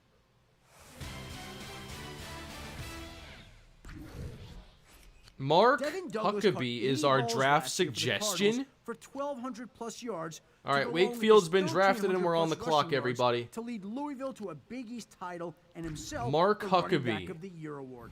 Wait, He also led the nation okay, I with thought I 31 just maybe total drafted touchdowns. him. I can already No see thanks. fantasy football owners Our GM shopping wants at to the bid replace get Matt him Ryan signed in right now, camp and we're not so doing they can it. draft him. He reminds me of a Steven Jackson type of back. Someone who can do it all. Someone who has tremendous size for the position, and someone who has the skills to get even better as his career progresses. I'm Mike Nolan, and you're watching NFL Network. Jimmy Wakefield reminds you a lot of guys like Joe Juravicius. Okay, I need to turn off Schefter right now so he's not talking over me. Trading down seems like a good idea right now without those top targets available and now not needing to necessarily take ETN Moss. Although, if we went 3 deep and Moss was our 3rd corner, that'd be incredible. But we do have Chris Houston. I think he can handle that role, and he still has a chance to get a lot better. A trade down here makes a lot of sense. Let's see what we get for trade offers. We're at 9. I wouldn't want to move down super far. I need to get more than a 7. Come on now. These are just not very good trade downs, everybody. A future 2 is not good enough. The Bears pick, no, I don't like that package either. These trade downs are weak.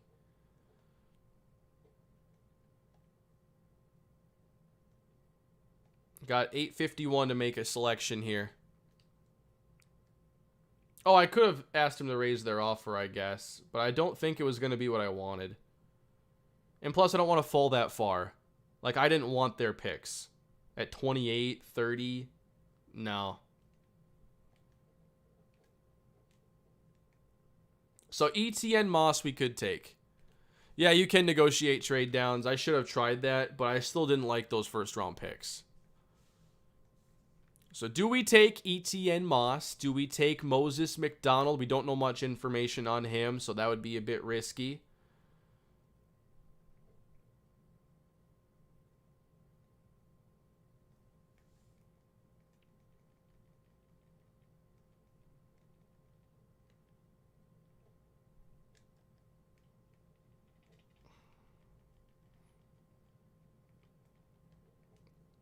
Roniel Greenway with 87 learning. Speed's a bit lower. Is this too early to take Roniel Greenway? DeMarco Tribble from Auburn. 88 power move, 90 block shed, 75 learning. 95 strength. Wow, there are some good ratings here for Tribble. There's a lot we could consider here.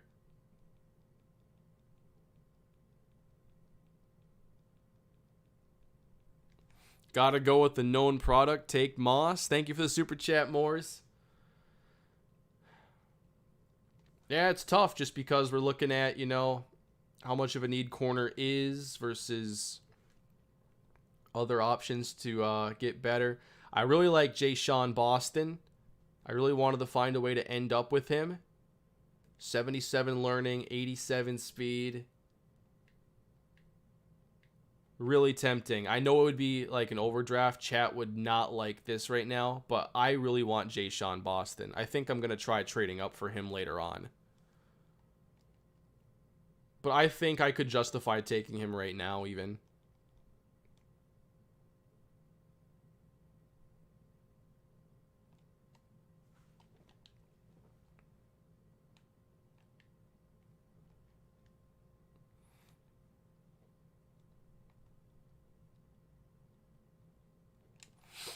Oh boy.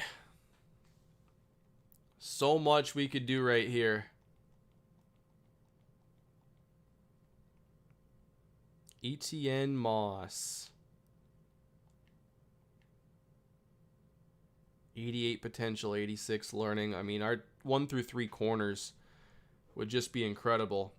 The problem is we'd be dedicating so much of our cap to corner because he's going to sign a 9th overall contract too. The chat seems to really like Moses at wide receiver. Moses McDonald from USC. A player that I just did not do much scouting on. It would be guessing. Roniel Greenway may not be quite as good. I don't know. But Greenway I have all the data on. And his learning is really good at 87.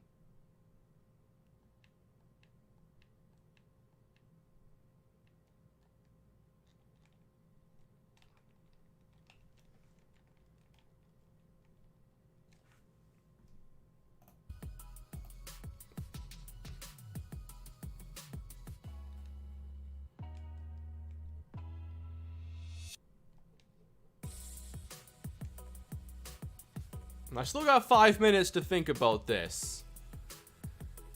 Oh boy.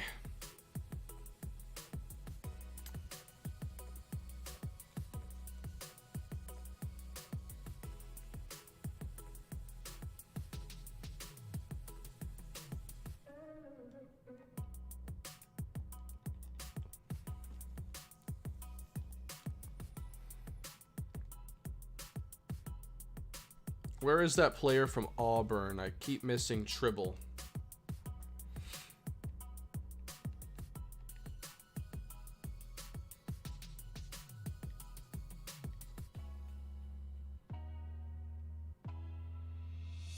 Tribble has a chance to be really good too. Wow, this is tough. I don't know, man. I like Tribble. I like Roniel Greenway. I like both of them. And of course Etienne Moss. And I really want to get this defense better. Man.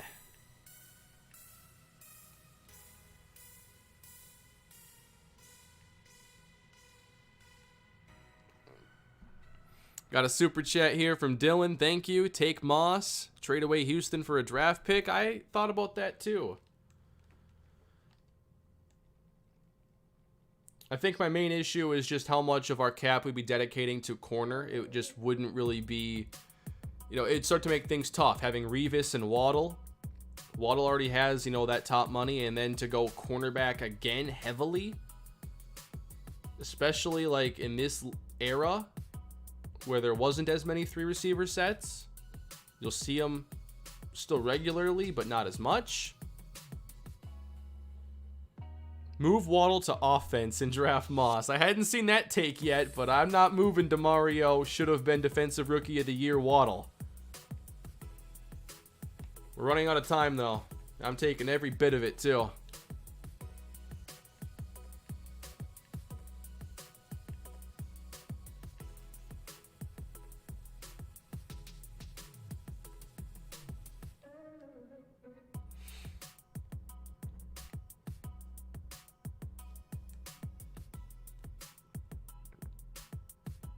I've made my decision. With the 9th pick in the first round in the 2010 NFL Draft, the Atlanta Falcons select DeMarco Tribble from Auburn. We're going Tribble. Let's hear what Schefter says. Potentially transform how the defensive tackle position is played. He's 6'7", 335, and runs a legit 4.7 40. It's scary for offensive line coaches to hear, I'm sure, but it's the truth. He's strong as an ox and has a bull rush move some scouts are calling borderline illegal because it's been absolutely destroying the linemen. The only knock on him at this point is that he's missed some games here or there over the last 2 seasons at Auburn. It should be nothing that holds him back from dominating the line of scrimmage for the next 8 to 10 years at the NFL level. I'm Gary Kubiak, and you're watching the NFL. So that is the info on DeMarco Tribble, a disruptive, dominant force in the middle of our defensive line. I feel like we had to upgrade there at D-tackle.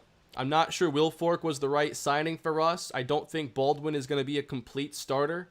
I wanted Tribble because we have to fix this run defense. Run defense is very important in this game, in this era. And now I think that with 2 heavy investments on defense, that area of the team is going to be much better next season. Like this pick, thought he'd be gone. Get the defensive end. Yeah, do I go and now draft defense again? Because, obviously, I forget his name. I think Jayshawn Boston. I wanted to even consider taking him there at 9. Hey guys, I'm back. Kane get fired yet? No, man, I'm getting an extension the way I'm handling this offseason. The chat thinks I just reached. The chat's too chalky. The chat's always going to want to go with just like the top-rated player. You got to see the big picture here with that selection. Etienne Moss goes to Miami at our next pick here.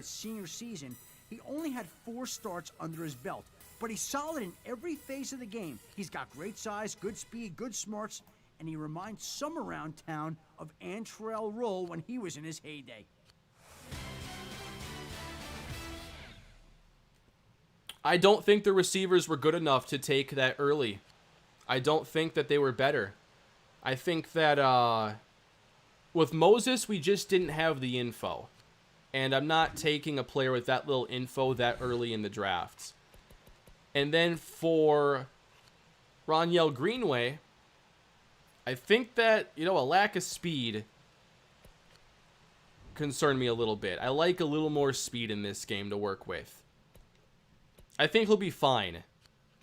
But I felt like that going with Tribble was a better option for us.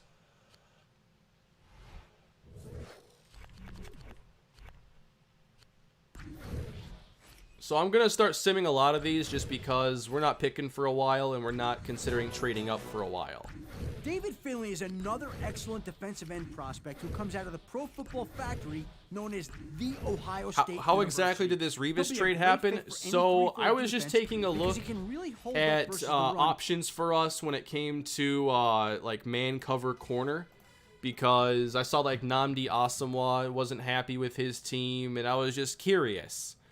And turns out we could make a trade for Darrelle Revis, and I offered a first-round pick next year and I think a 6 or something like that.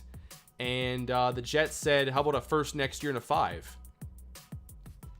And I obviously had to take that offer for Darrelle Revis. It opened up our draft.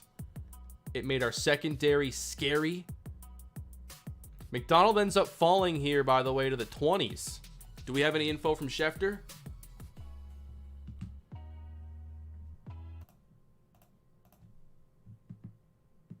Is Schefter talking? I'm not hearing him.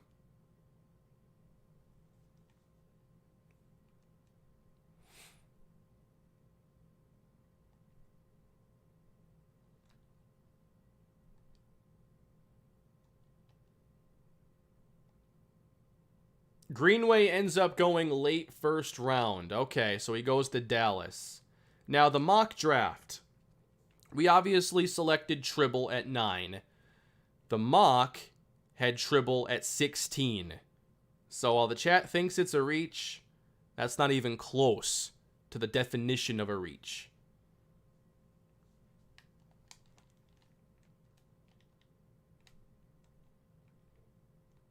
Yeah, I'm not getting any Schefter here. I'm obviously going to save it. I don't know if it's just like the game, like the longer it's open, it has issues. Our secondary is getting nasty. I mean, you got Waddle, Kerry Rhodes, and Revis. At that point, who cares who the free safety is? But it's probably going to be Marco Dawkins.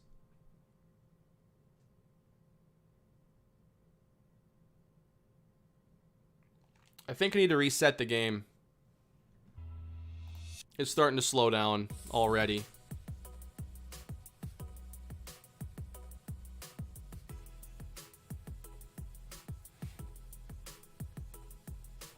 I do need another receiver, but the thing is, I didn't necessarily need that receiver right now as I signed Lavernius Coles.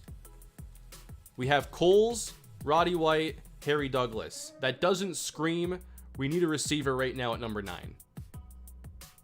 By the way, at defensive tackle, we had 2 players on the entire roster. And they were 81 and 79 overall.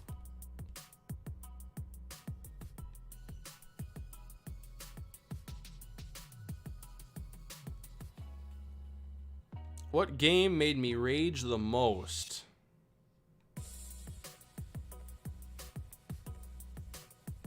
I don't really know. Hopefully this saving here hurries up. Good job, Kane. You just drafted Derek Brown with Aaron Donald athleticism. Hope he stays healthy. Thank you for the super chat, Drew, and I'm hoping we get some big impact. I'm not even expecting Aaron Donald impact, but if we can get close, I'll be very pleased. Yeah, this is taking a while here to save, making me a little uneasy. I don't like that. Come on, head coach. Have I adjusted XP sliders for the Broncos series? Yes.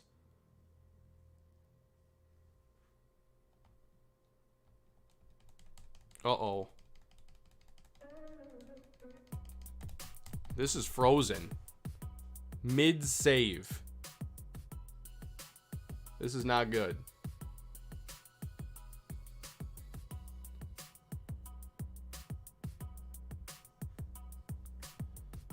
Oh boy. Let me do what needs to be done here with this. Wait a minute. Wait a minute. I can hold the power button.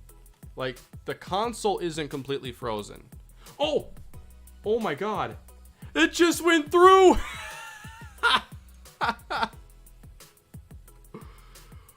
I'm getting off this immediately.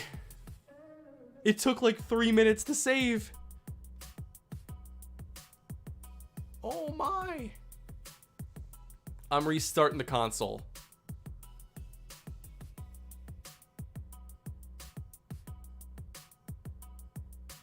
Never do that again to me, Madden, or head coach, whatever it is. EA.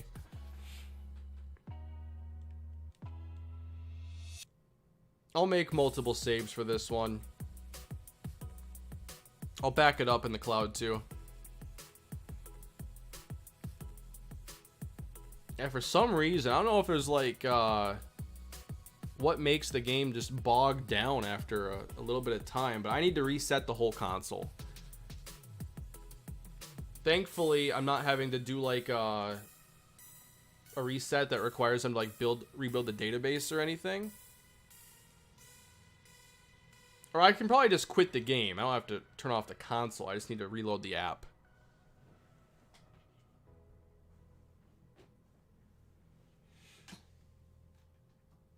Can I recap the off-season to this point? So, we've done a lot of scouting and pro day stuff, and I was really uneasy about the day 3 options. I just wasn't finding a lot of clarity there. I found a couple players that were really solid, but ultimately I was uneasy about the whole thing. So ultimately I felt like, you know, maybe making a move to address corner in a trade was kind of an interesting deal. DeBrickashaw Ferguson is available, and I was waiting for him to, you know, get the negotiation to pop up, and it just never did. And I don't even know if we're going to have the cap space now to sign him. I may have to make some additional moves. And then, you know, I just happened to check around a couple trade options. You know, I wanted to see, you know, Chad Johnson. He was like the top overall player that we could actually negotiate for, but it was too much. And then at that point, I thought about checking corner. And just so happened that Darrelle Revis, at 24 years old, the Jets had interest in trading him, and we got him for a future 1 and the future 5, which made the first round more wide open and led to me taking Tribble over other wide receiver prospects. So our defense is looking a lot better right now. Our secondary is looking very scary. Can't wait for the next year.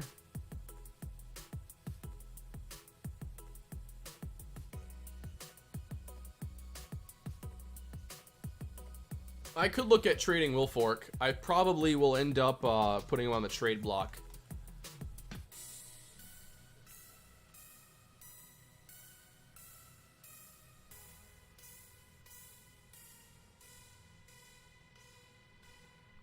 You know, a lot of the chat still wanted Etienne Moss, but I don't think there's a lot of value to having 3 corners at that level in this game, especially with that amount of cap space. Considering you'll play 3 corners less in this game than like modern football. Just not a good use of assets.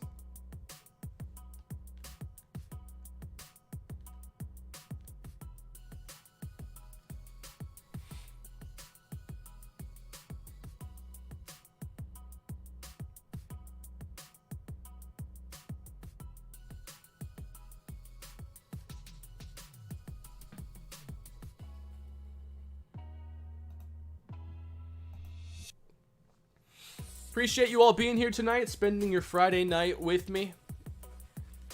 Hope you're all doing well. It's been a fun stream.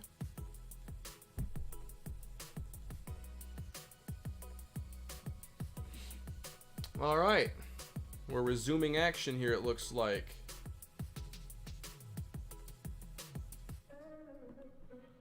I have not drafted a running back yet, no. The fastest one was already taken, too, in the first round.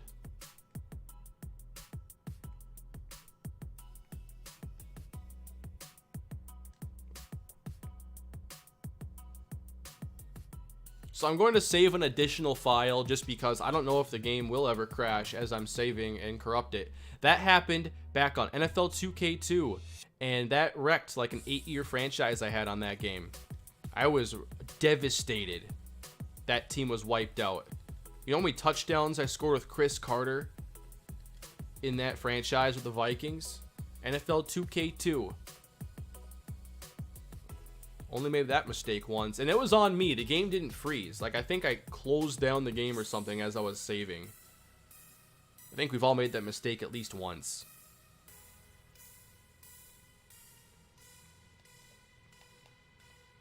God, I wish I could bring back like those classic franchises from like 15 plus years ago. I have vague memories of them. Most of them involve Chris Carter and Warwick Dunn. I had a fantasy draft franchise I did on Madden 2001, and I won the Super Bowl, and Warwick Dunn was my MVP. He was so good.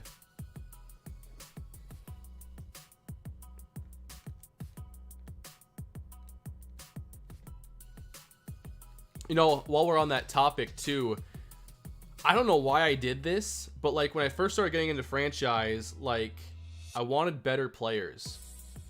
This didn't make any sense, but I created like a Vikings franchise. This is like Madden 2001, and I wanted to upgrade at quarterback and running back.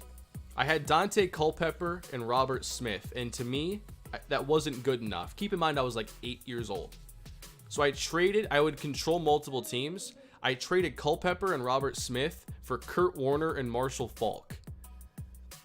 And then I did a Ravens franchise where I wanted to have Steve McNair as my quarterback. So I did an interdivision trade. I think it was like Tony Banks for Steve McNair. I don't know why I made those moves and why I forced those trades to go through, but I did.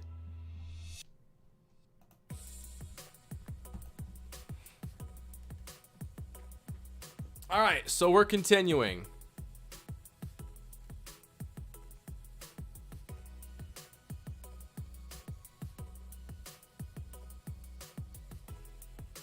And the first round is just about done. We've had 4 quarterbacks actually go in the first round.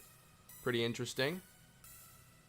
And now we're into round number 2, and we do not select again for a little while. Remember that. We have a 3 at 73, and then 2 4s. And I might want to look to move up with this trade, this next pick. Jayshon Boston, to my knowledge, has not yet been traded.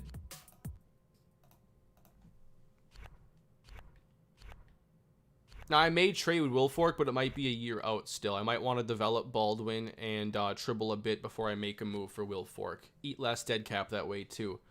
So, let's take a look at the draft board then and figure out, you know, who are the targets right here if we are going to trade up.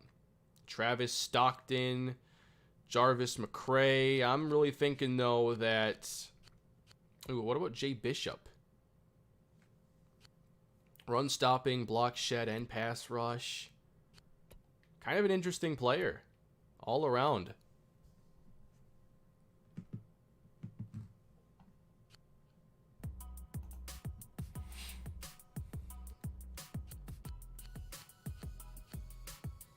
There were a couple running backs I was interested in, but I don't think trading up is a smart move. I'll just try to take 1 or 2 later on and hopefully get lucky. But we could address our defense yet again. And I don't think he'll go anytime soon, but Jayshon Boston, I really want him on the team. Dwight Freeney comparison. 90 finesse move. Robert Wagner. Sorry, Kane, what did I miss? I was putting my son to sleep. Robert, I just did a recap of the stream, but if you want just like a quick like checklist, we traded for Darrelle Revis and took a defensive tackle with incredible upside in the first round. Those are the main things that happened. We're still interested in DeBrickashaw Ferguson,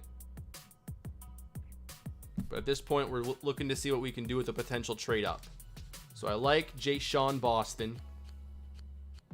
By the way, I would have no problems taking him at 9. Wouldn't have any.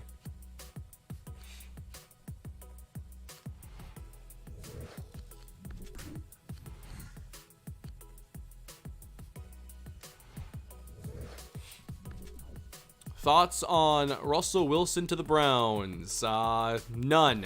I don't think it was legit at all, those rumors. Appreciate the super chat, everybody. Kane, can we please see some wedding photos? Probably not, Eric. Appreciate the super chat, but I've never really looked at, you know, sharing that kind of personal stuff. I've never tried to really honestly make the channel about me and my life. I'm not interested in sharing any of that, honestly.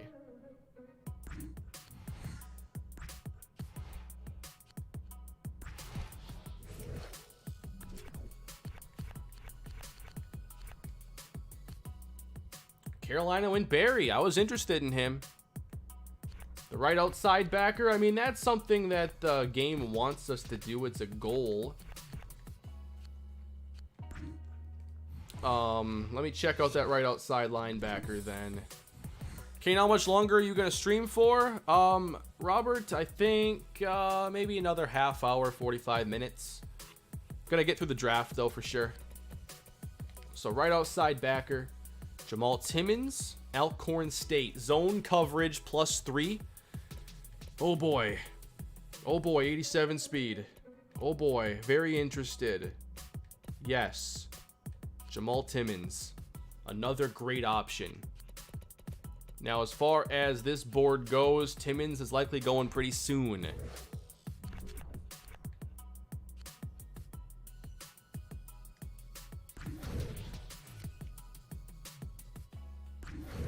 Remember, we pick at like 70, so moving up. Oh, man, Jay-Sean Boston off the board. Arizona just broke my heart. Cardinals got Jay-Sean Boston. Almost like 20 picks ahead of the mock draft where it had him. Oh, well, can't get everybody. Just the way it goes sometimes. If I wanted to trade up here, I wonder how difficult it'd be. That's reasonable. Oh, that's a future 2. Never mind. I want to move up with my 3. My 2010 third round pick. But not for this much. Not a 4 and a future 3. I already gave up a future 1. So giving up more future picks is not really what I want to do tonight. I have only 5 picks next year.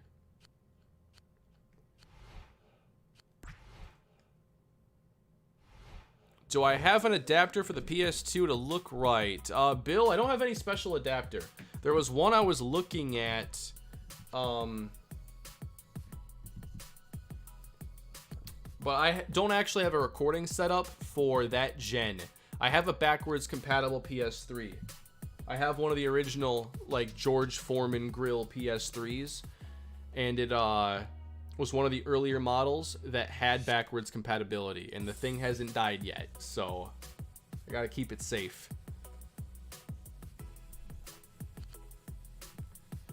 That's how I record PS2 stuff. And I've only done that a couple times.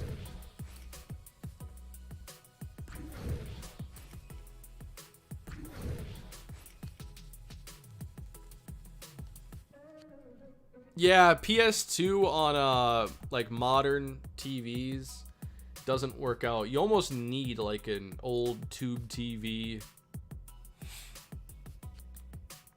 I think that's kind of the preferred way. Any of you old school gamers out there, I know there's got to be a couple of you that are firing up the old consoles. Do you have a separate TV for your setup on that, or do you have some sort of an adapter? Robert, I appreciate the super chat. One more. This is for making all the great content for me through all the years between Minnesota Vikings, UTSA, Golden Gophers, and the many more I've watched. Also, thoughts on the DeAndre Baker incident. I just saw the details. I guess it was him and Quentin Dunbar. I don't know. I didn't like look deep into it or anything. It's a legal thing. I'll just see what happens. I don't have any real thoughts on it. But that's a bad situation to be in if that's the case. Just kept the old TV I've had for the last 13 years. I use an adapter. My newest modern TV straight up. A little 3x3 TV. I'm sure there are guides on YouTube that are like, hey, if you want your N64 to look okay, use this weird $30 adapter that's hard to find on Amazon. I imagine that's about how it goes.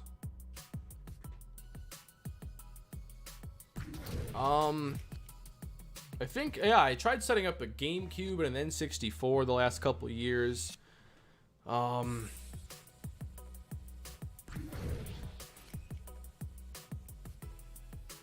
think, what did I do? I'm not even sure how I set it up. I'm not much help. Coach, they want to trade down. Are we interested? Kinda. A 3, a 4, and a 5. Next year's 3, no. I don't want to trade futures. This is still a bit too much for me. I don't feel great about potentially trading up here. Is Timmons still available, though? Because, like, I'd love to add him.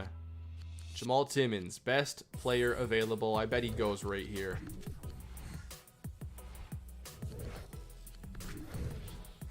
Oh, wow, Torrance. Denver moved up.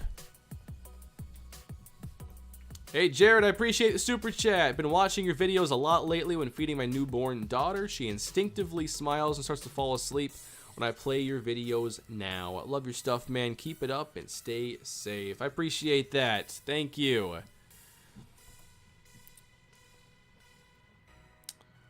Do my videos really help your daughter fall asleep, though? That's funny. I feel like I yell too much, and it would not be something to listen to as you fall asleep. I usually watch content, though, while I fall asleep now. Like, I used to watch, you know, like, Bob's Burgers before bed. Just a good show to throw on. Now I just watch Twitch. Most of the time. Man, he still hasn't been taken.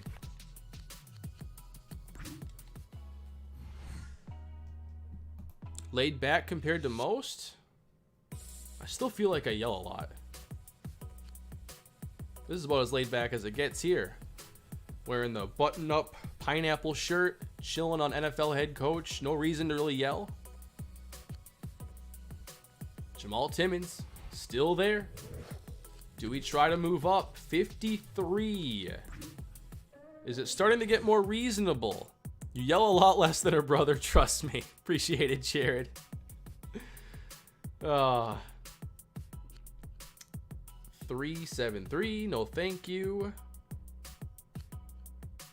Okay, we can throw out the 2011 third round pick. You're not getting it.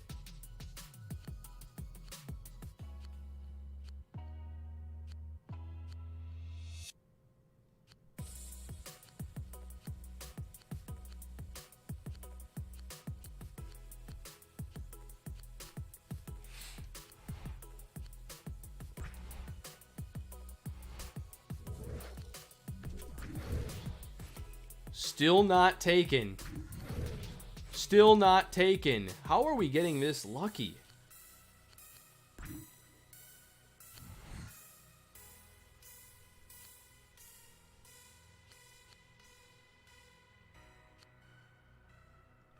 This would be our next 3 picks.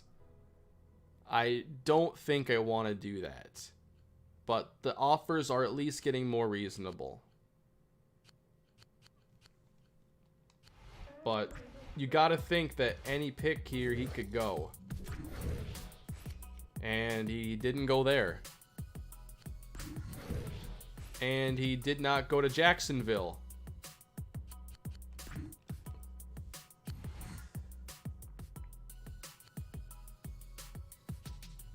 $377.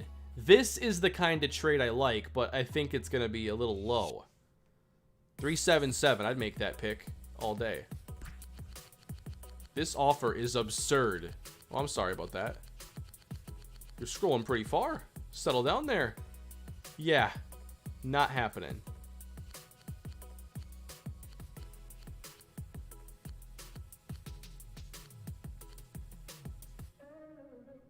$347. Final offer, $347. Nope. Nope. 345. Your counter offer is decent. I'd still have a 4.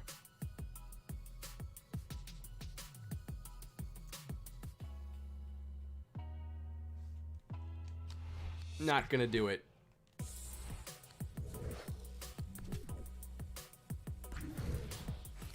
I can't believe he is still available. The Cowboys are on the clock. And the offers should only be getting easier to make.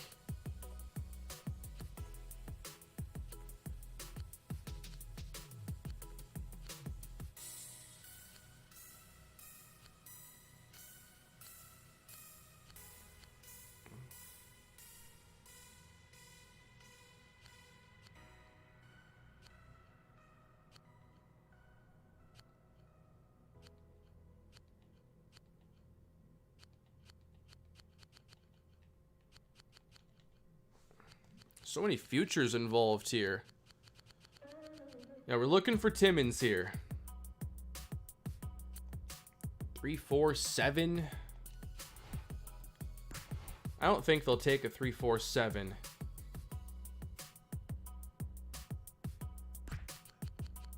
Nope. Absurd offer, they say. No future 3. Absolutely not. Eventually he's gonna go. And there he goes to Dallas. Okay, Timmons is no longer available. Just could not make the trade. We've already been pretty aggressive in this offseason, I feel, with some of these decisions. Even last year getting Drexler, so this one was just not one we could make work.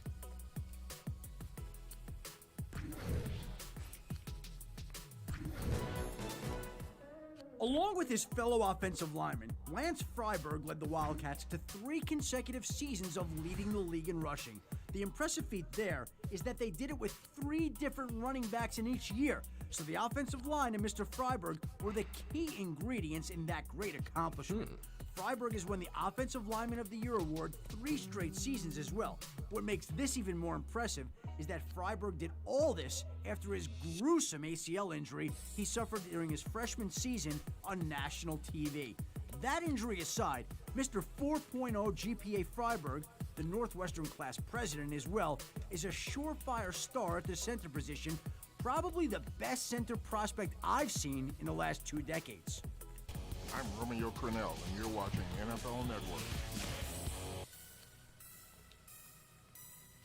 97 speed.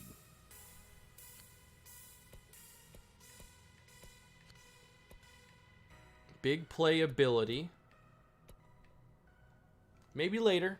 Maybe 4th round. Yeah, the defensive end he went early 2nd round, actually.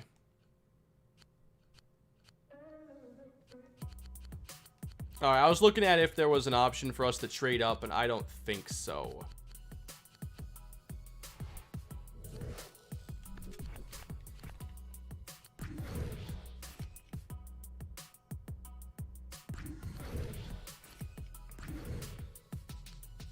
They'd like to trade down here. What do you think? Nope. Okay. It scared me again because we're going to day 2 or whatever. Keep thinking I sim the draft.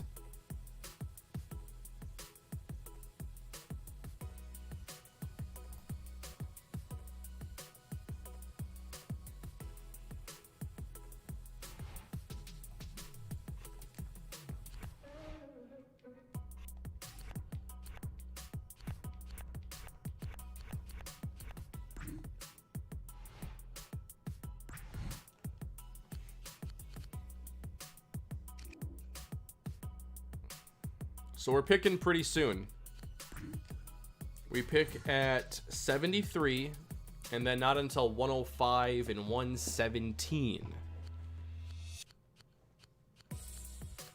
I still have 9 picks to make, apparently.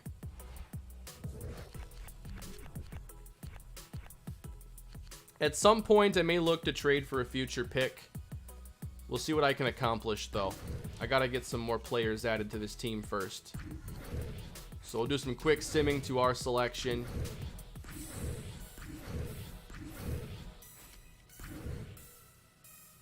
They're trying to trade down. No.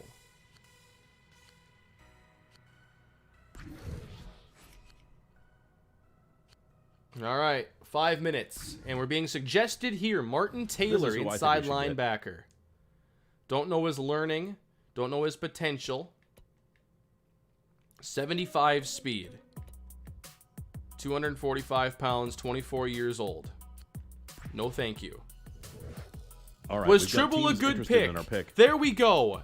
65% yes. The fans like the Tribble pick. I love that. What are the trade down offers like? Let's work the phones here. A future 3, future 4, and a future 5, and a 4? That is really tempting. Trevor Laws?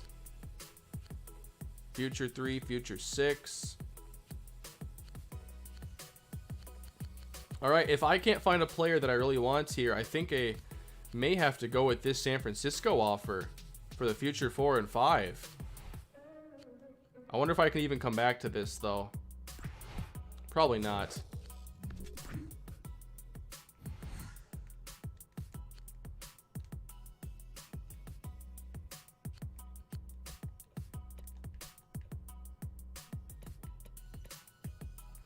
Thoughts on the Vikings for 2020? Still kind of worried about a few things with the offseason and how they can get the corners up to speed and how that whole position group is going to fare. But the Packers, you know, didn't have this draft that took them to the next level. It was a weird one for them.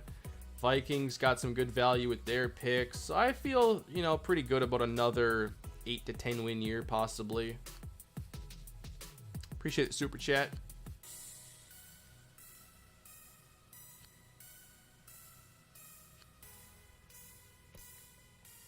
Three and a half minutes.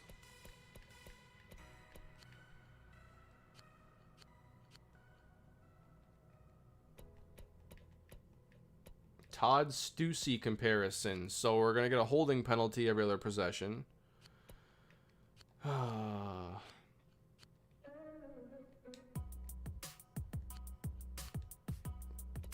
Bradley Beats.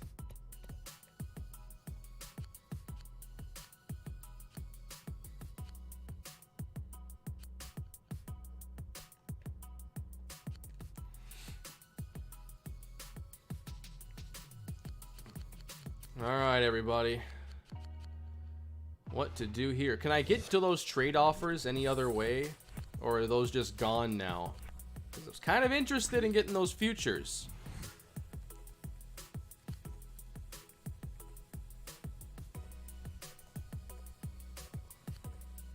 I gotta make a decision, though, fast.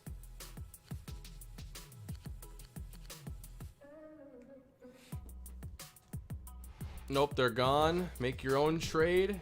Can I?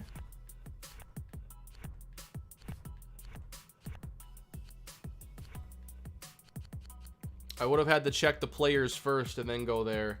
I wish they didn't just go away. But just one of those things you gotta learn about this game. I have to take a player. I got 2 minutes to take a player. This is gonna be weird.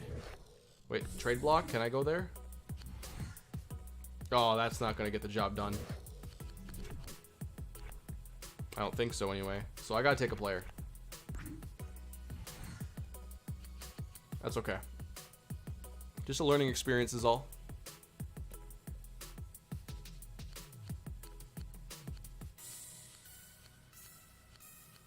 Alright, guys, if it comes down to it, I'll just reach and take a player I know is good in Eddie Wilson. Alright. So, that might be what I end up doing here, because I don't have a lot of fully scouted players here. Don't have a lot of players that I just love at this spot. 88 accuracy here for Appling is pretty good compared to Drew Brees. That's not too bad. Do have to get a quarterback at some point. The running back? Which running back? Beats?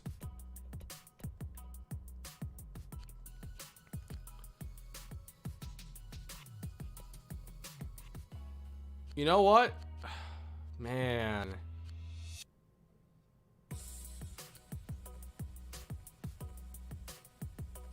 I kind of want to go Wade Appling here. I think that as a backup quarterback at the least, he could be very intriguing. Wade Appling is the pick. We have selected a quarterback. 79 overall, it's telling me. Here in the 3rd round. I thought that was really good value there. Hopefully I can still make some good picks. I have some players I like that shouldn't go off the board anytime soon. We'll see if that's how it all falls. The 97 looking to move down, back. Coach. Well, I got 2 fourths coming up. Ah, there goes Kevin Newton. I wanted to take him with one of those 4s. He was the receiver that had like the good potential, but wasn't like super fast or anything. He's off the board. The Bills are looking to trade down. If William Hightower waited till next year, or maybe the year after, he most likely, barring injury, would have been a top 10 pick. So is Granderson maybe the even top running back? 5 No, material. not him. Since he Who's decided the to running come back out you after guys his all redshirt like? sophomore year, it's obviously going to cost him some money. Hightower has all the makings of a prototype Willie Anderson type of right tackle. Maybe he Power, went? Great run block skills and good mobility made him a first-team All-American at Tulsa. The big downside with Hightower is his learning and awareness. He needs to work on those to take his game to the next level. I'm Ken Wisenhunt, and you're watching NFL Network.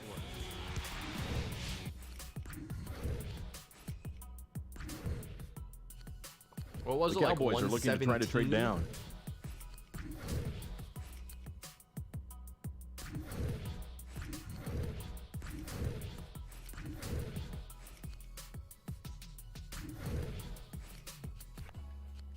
All right, where are my next picks again? 105 and 117, so we're getting there. They'd like to trade down here. What do you think? Coach, they want to trade down. Are we interested? I don't care. Do we want the Ravens pick? They're trying to move Nope, down. nope. Bradley Beats off the board. They're interested in trading down. There goes Tucker to the Ravens. I'm really interested in his ratings. I kind of want to check him out after the draft is over. Along with Jay Sean Boston, who went to Arizona. All right, we're on the clock. Why would we go quarterback again? Maybe I should fire my Coach, GM. I think we should draft this kid. We just took a quarterback. They'd like to trade for our pick. All right. So do we want to spend this selection, or is this where we want to get maybe a future?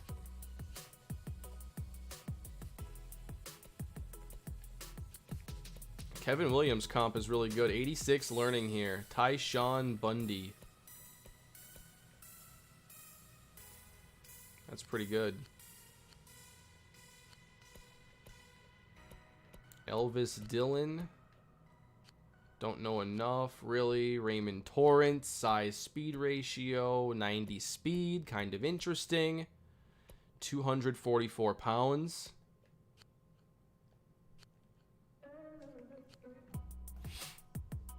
I did draft a defensive tackle, yes.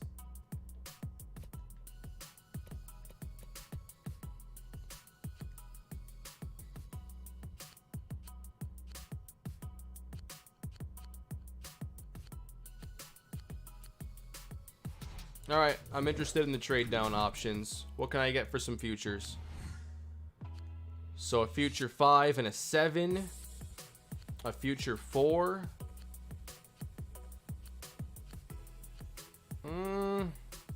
No, I think I'll spend this pick instead. Hey, Robert, I appreciate the super chat. Would you want Madden to have former players become either coordinators or like position coaches? Yeah, I would like to see that feature added in. I thought it was really cool when you could have a player become a coach. It happened in my Vikings franchise as Derek Mason became our head coach. And I think if they added, coordinators and position coaches, that would be a really cool thing to track throughout the entirety of the series. When a player retires, not everybody, but maybe the top players or players that have a specific skill that's super high, like awareness or something. I don't know. But that'd be a cool piece of depth that I think would benefit the game.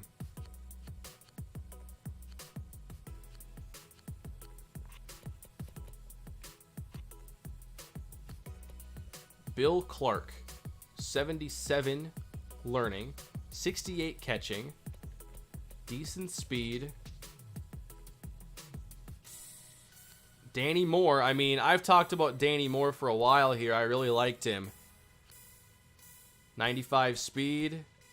The Mushin Muhammad comp, 74 learning, 75 catching. Might need some time. I want to go Danny Moore here from Lambooth. Danny Moore is my pick. And we'll check on these ratings and whatnot that we can see later on. Baltimore took another quarterback.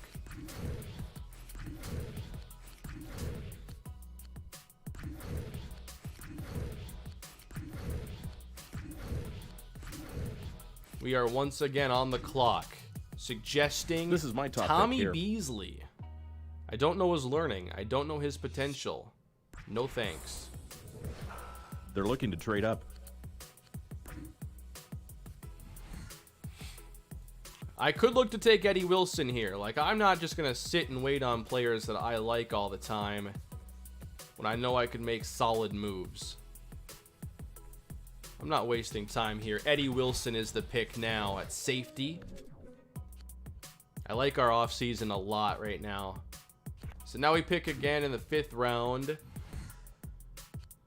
from the Chiefs. Like, we don't even have that many picks that are even originally ours. So our draft order is probably all over the place. We pick at 153 and 181. So it's going to be a bit. Coach, they're taking offers for their draft spot. They're trying to trade down. Now, I guess I'm curious, is there a player I want to maybe trade up for? Because I don't necessarily need to make 4 7th round picks, just guessing on a ton of players. Now, we have obviously addressed corner, D-tackle, receiver, quarterback. That leaves running back and edge. Tom Brady, head coach. Peyton Manning, OC in Madden 10 for me. That's hilarious, Robert. Both of them. Madden 10 had coordinators? I didn't really remember playing a lot of franchise in that one.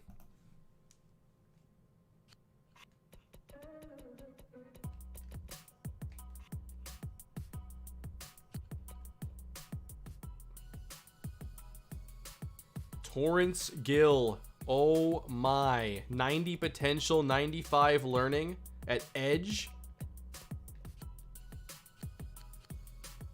I don't know if I have to move up, but I would totally be willing to. He's one of the better players available.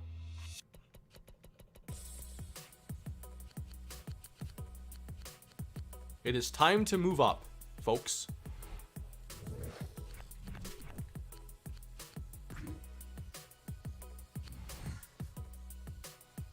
Six, 7, 7. I wouldn't even be giving up my 5.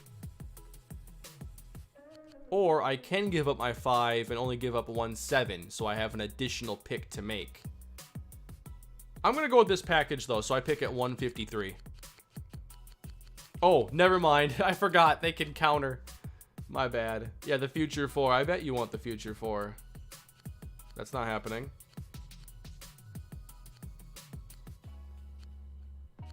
Might be a little tougher.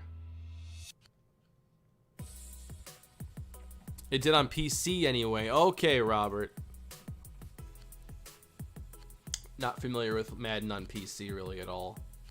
I played like 03 on PC though. 5, 6, 7. Nope.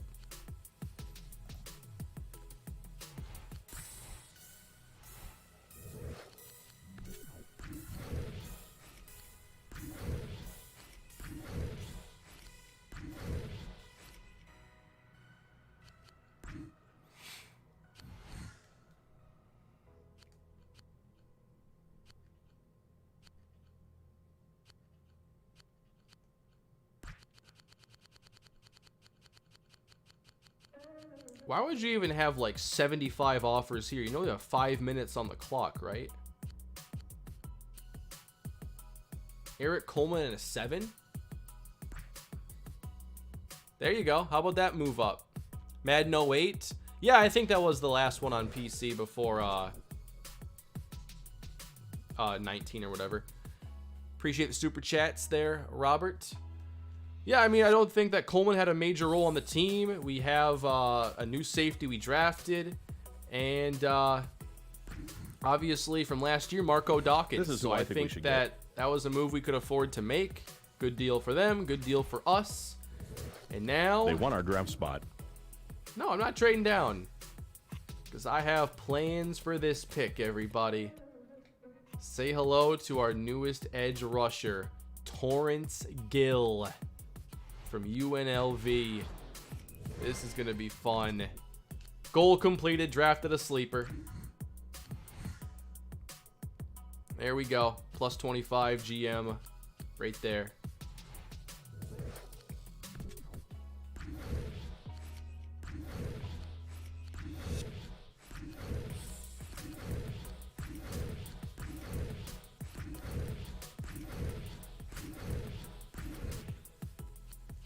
The Dolphins are trying to trade down. Too bad. I think I might start simming to my picks here. I think I'm pretty happy with where it is.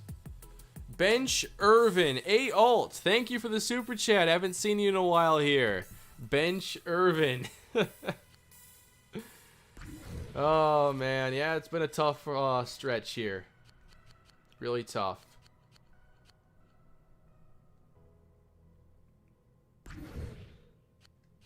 They'd like to trade down here. What do you think? I'm trying to run the football a lot more to hopefully get the offense doing something a bit better. The Cowboys are looking to try to trade down. I don't care. How do I see the trade, the sims? Why can't I sim ahead?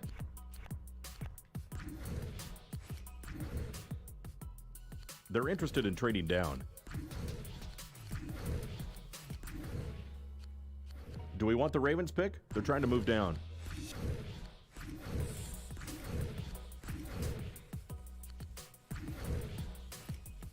A fullback just got drafted, everybody.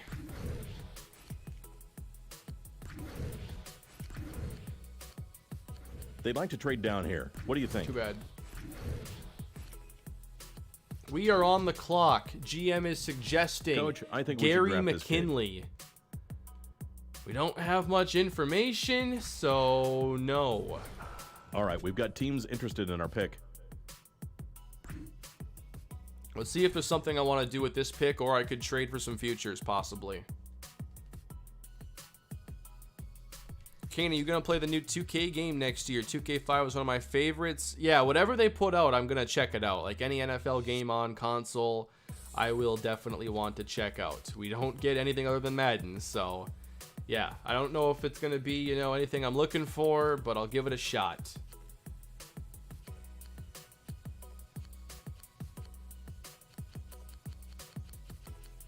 All right, let's just scroll through here. Do we have any interesting information? Learning, potential. Maybe I'll look at the Senior Bowl scouting just because it sometimes is a bit more useful.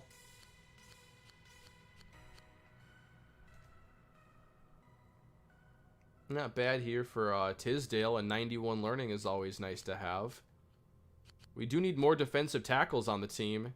Wade Wilson. 57 ball carrier vision kind of concerns me. It's not time for Booth.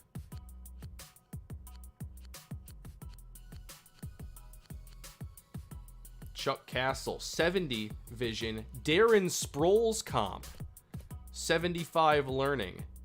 I'm kind of interested in Chuck Castle. Ball security's good, learning's good. Oh, come on. You got to have more elusiveness to get the Darren Sproles comp. Still might be worth a selection, though. Chuck Castle.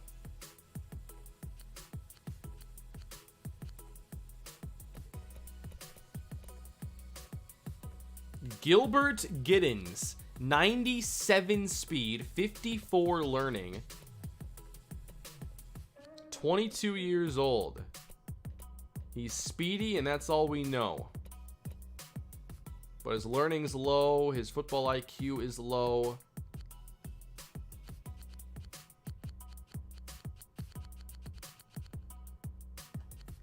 I think here the best pick that we can make is to go Rashad Tisdale. With 91 learning, the comparison to Stroud and these ratings, and the fact that we need more defensive tackle depth, we're going for him.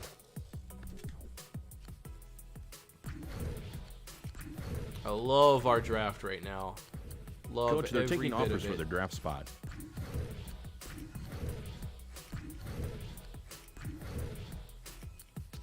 Yeah, there's still DeBrickashaw, but I think now that's going to be tougher to pull off. We'll have to see.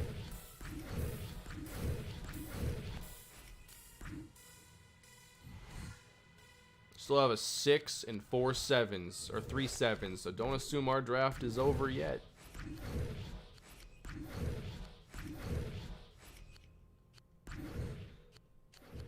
The Dolphins are trying to trade down.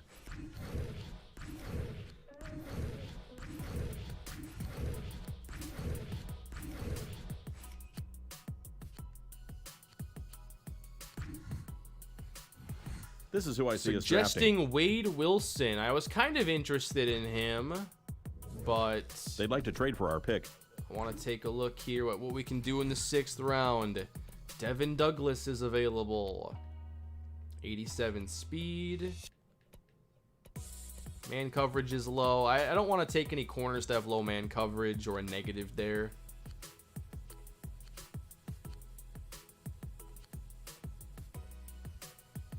Kind of like Chuck Castle.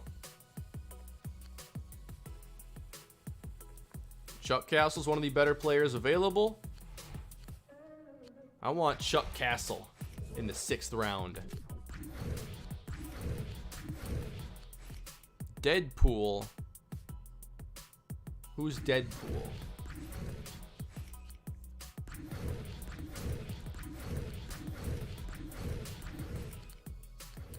What do you think about the Dolphins draft pick? They're trying to trade down. Well, we pick almost back to back to back. Wade Wilson is Deadpool. I've never seen it.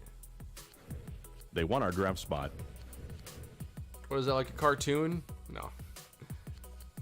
I've never seen it. I've never seen anything that is superhero related or whatever.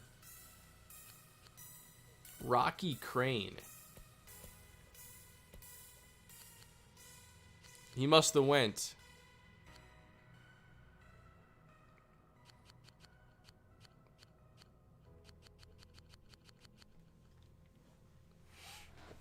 I feel like superhero is one of those things that you either get into when you're young or you just don't get into it. And I was never even introduced to it. Never seen anything related to superheroes, never seen Star Wars, never seen Lord of the Rings. Like, picked up football at 8 years old and now I'm 27. That's like my life story.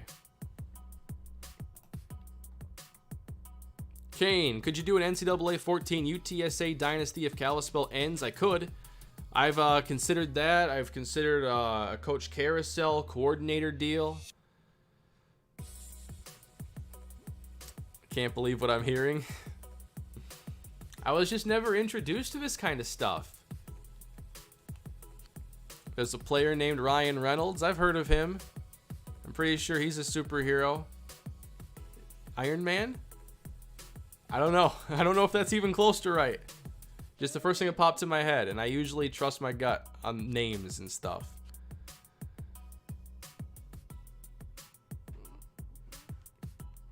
I didn't get into Star Wars or the MCU until college. It's never too late, Kane.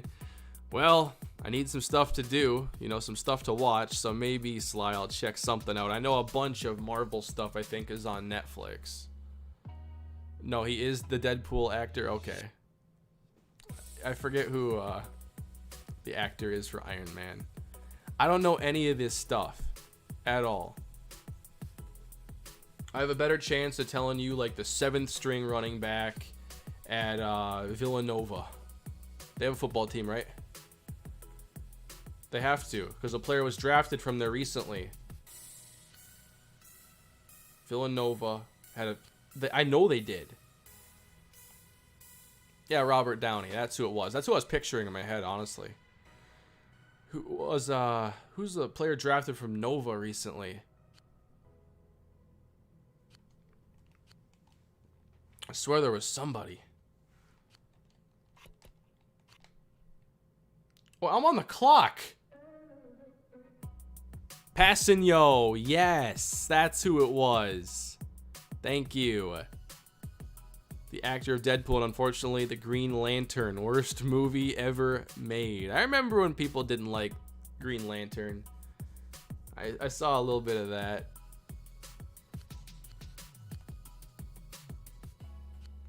I also, the internet absolutely loved Batman vs. Superman. Great movie. No controversy there.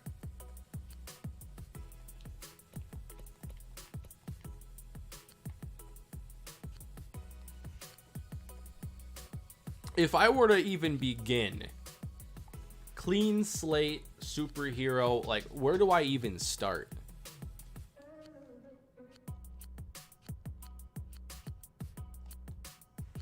Another quarterback, maybe? What about Ryan Gordon?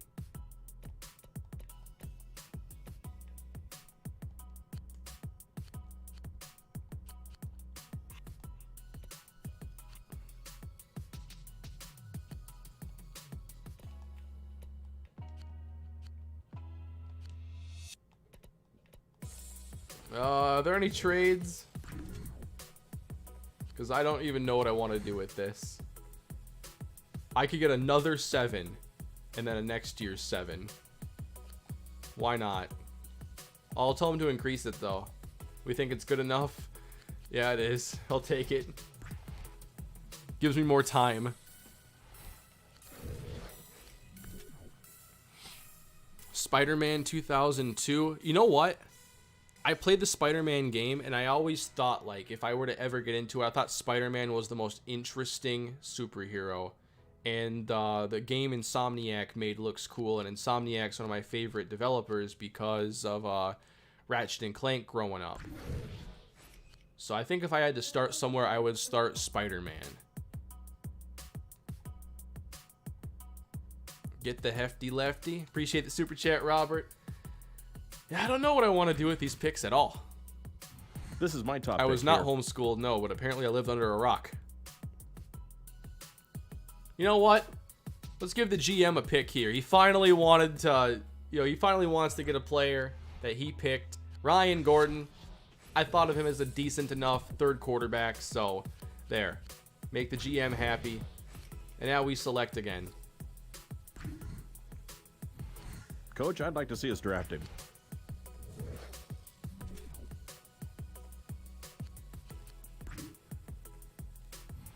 The chat has been demanding it.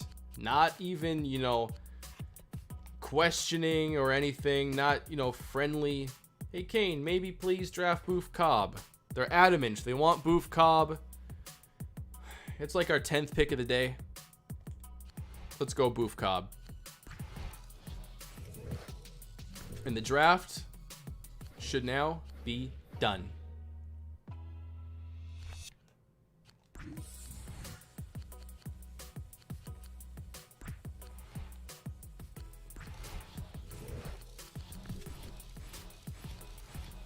Wait, no, I pick again. I have too many picks.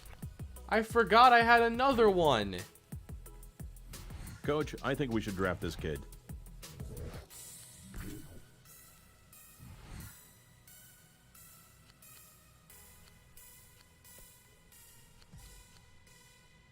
Justin Blaylock comp. Yep, Daryl Wagner. We scouted him, and we drafted him in the 7th round. Not bad. No second round pick.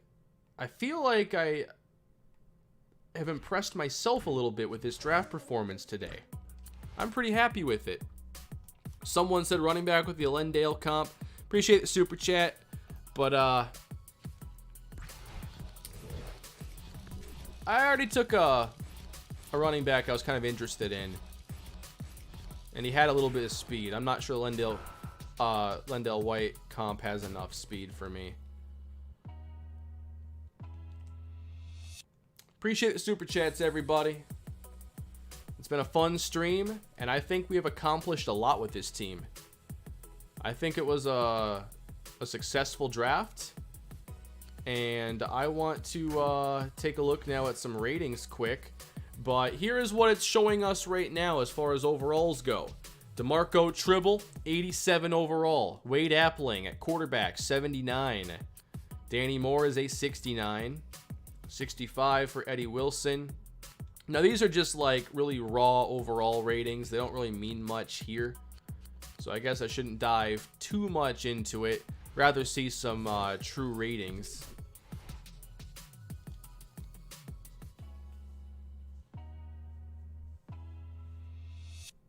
But undoubtedly the best draft pick of the night had to be a first round pick for Darrelle Revis.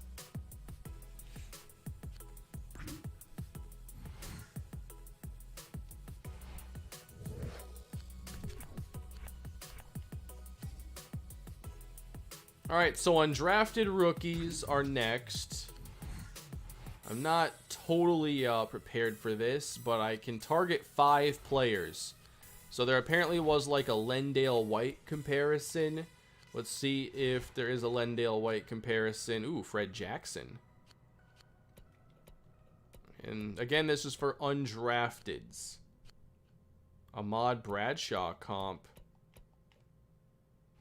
Maybe Tracy King if I don't see the Lendale White. Cornelius Snow. Durability, learning.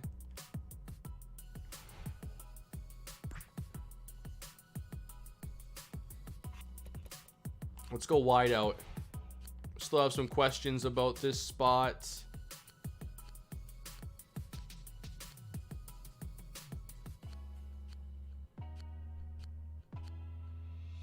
Explosiveness. Kirk Witherspoon from Fairfield.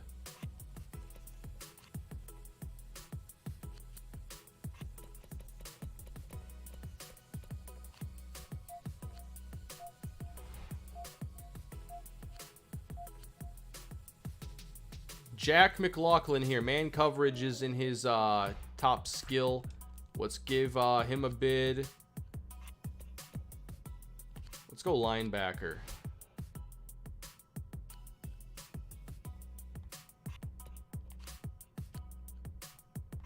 Not many options here.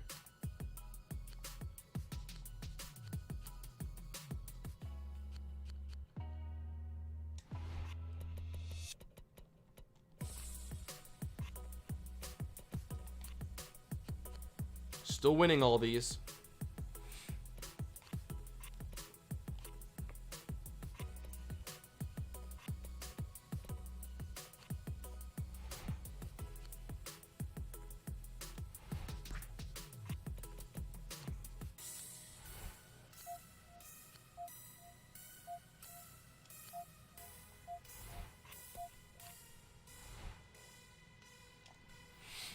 Bringing a kicker. Good try. Not 75 kick power. 95 maybe. Robert Sindel.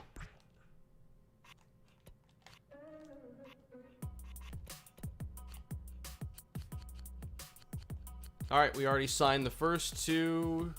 Should hopefully be in good shape here.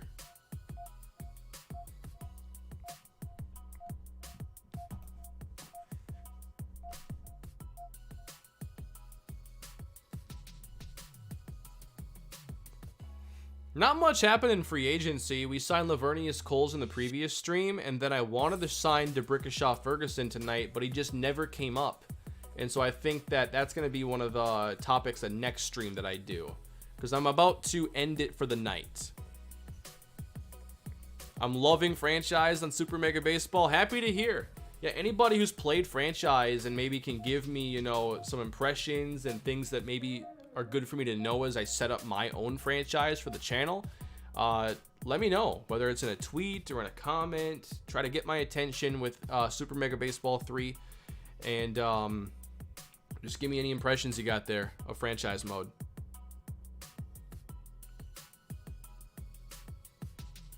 Since almost nothing happens until camp starts, it's probably worth it to sim through until it's time to start signing your picks.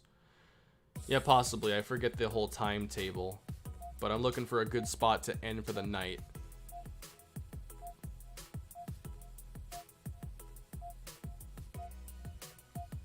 Alright, 5 for 5.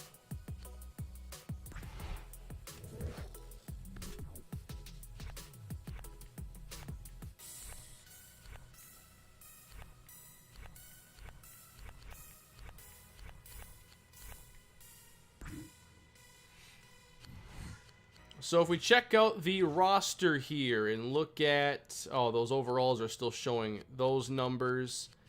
And most of these skills are still unknown, so we're not getting a lot of info on them.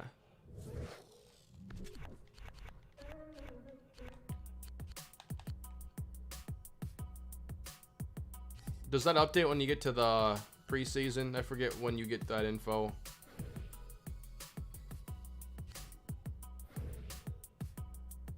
We're flying now.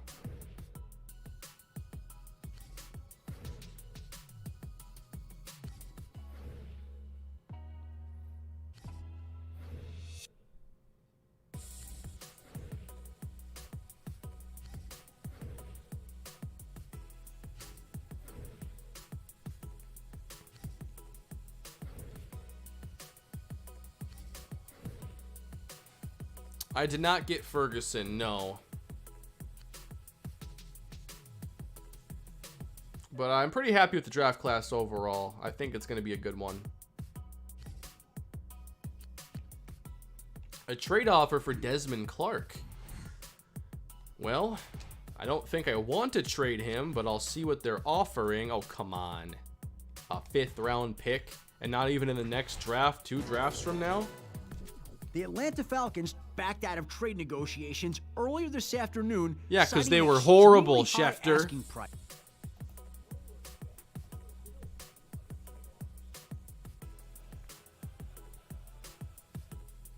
All right, so rookie deals are up now. And DeMarco Tribble, number 9 pick. How much is he going to get here? All right, a little over 3 a season. This isn't the huge money that the top few picks get. Or maybe it does become that. I forgot. I always forget they can scroll and there are so many packages. It's just ridiculous. What if I go here like 30 in this range? I like to guarantee a lot of it for a lower overall package. He counters, he wants the max. There are some incentives there. This is about 4 a year. What about 32? Okay. So we got Tribble under contract. Easy enough. Wade Appling. Quarterback. And these are pretty much just deals you don't even got to think about, really.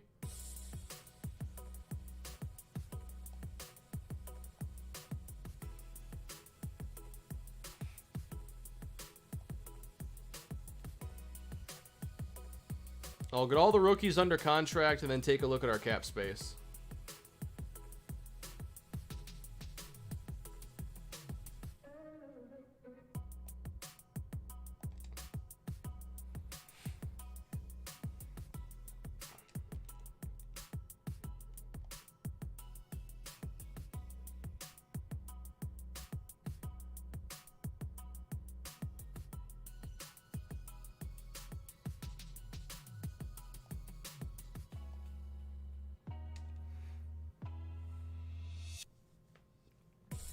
Check free agency for Ferguson afterwards. Yeah, we'll take a look for sure. I honestly forgot that, like, everyone said, did you get Ferguson? I'm like, I think there was a draft pick named Ferguson. I totally blanked because I was in draft mode, thinking about those players instead.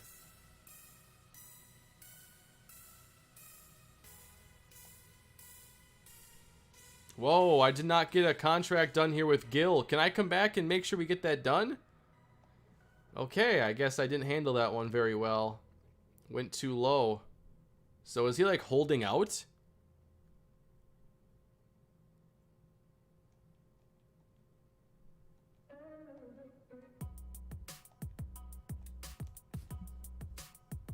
He'll pop up later in the preseason now. So does that mean like he's not going to be learning the playbook for a little bit or something?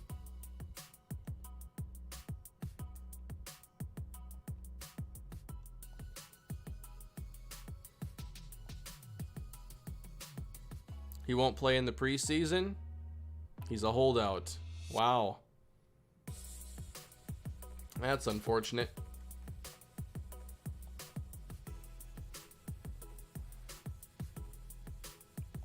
I feel pretty good about our D-tackle depth right now. I don't want to take on any players who might end up with big salaries. Like, I got to start being a little more careful with these moves. You can only be aggressive for so long.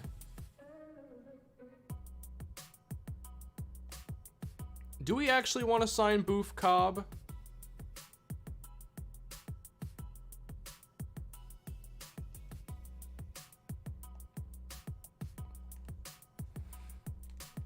Fred Davis Part 2. Can someone recap the whole Fred Davis story? I don't remember that one actually that well.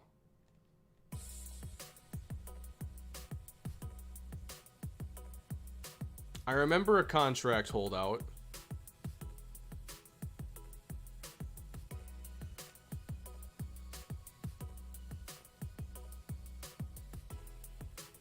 Panthers just got Ahmad Brooks for a 5th and a 6th round pick. That sounds like a steal to me.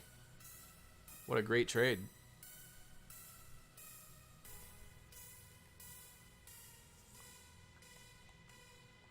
We need to go to free agency though, quick. Ferguson is still there. No way I could get him for $3 million. There's no way. Well, I just did it, so apparently. I think I just signed DeBrickashaw Ferguson for $3 million. What on earth just happened? How did I just fall into that? Because I was about to pay him like, you know, $50 million over 4 years. $3 million. This is unbelievable. I could sign T-Sizzle for a year, exactly. Find a role for him somehow. Terrell Suggs. Sign. 1 year, $1 million. Wow. What a way to cap the the off season, everybody. That is so lucky. I think our team's looking pretty good going into next year, considering we now have 2 new top players here for overall, both from the Jets, Ferguson and Revis. Oh man, this could be a scary team if Matt Ryan takes a step forward. That's now like, it's all on him to take the step. We add Lavernius Coles, we have a good offensive line that just got better. Oh boy, this could be fun, everybody. This could be a really fun year. I'm really excited about this team. There's no way Boof Cobb is an 81 overall. Yeah, I don't know where it's throwing that number out from, but I wouldn't believe 81 overall yet on Boof Cobb. Make Suggs a defensive end and watch his overall go sky high. Let's take a look, because that's where he would play in our scheme. Let's move him to right end. Oh, 67. That doesn't work. 91. All right. So T-Sizzle at end. 88. Oh boy. Yep, you're right. I was going to move him there anyway. Good call. T-Sizzle. I can't wait to get into our new year, everybody. Next episode, we're going through preseason. We're getting to a brand new year, and it's going to be a lot of fun. Yep, we got to get DeBrickashaw Ferguson and Darrell Revis play knowledge up. That's going to be a focus. T-Sizzle as well. Wow. This is pretty fun. That was a good offseason. I'm happy with it. Before we end it, though, I just want to take a look. Actually, I'm not sure I'm getting the information yet. Because, like, I had a couple players I really liked. And for the Cardinals, they ended up with the defensive end I really liked in this draft in Jayshon Boston. But it looks like all his info is going to be unknown for now. So we're going to have to come back to him and a couple others that I was interested in. So just hopefully remember that. And we'll continue NFL head coach here soon. I'll stream it again. If I have a chance, I'll do it Sunday. If not, maybe like Tuesday. Gonna be busier on Monday. I'll definitely do it before you know, a week passes, because I gotta see more of this. Wow. Let's look at the cap space. Okay. Right now, after all these moves and everything, our cap space is looking alarming, apparently.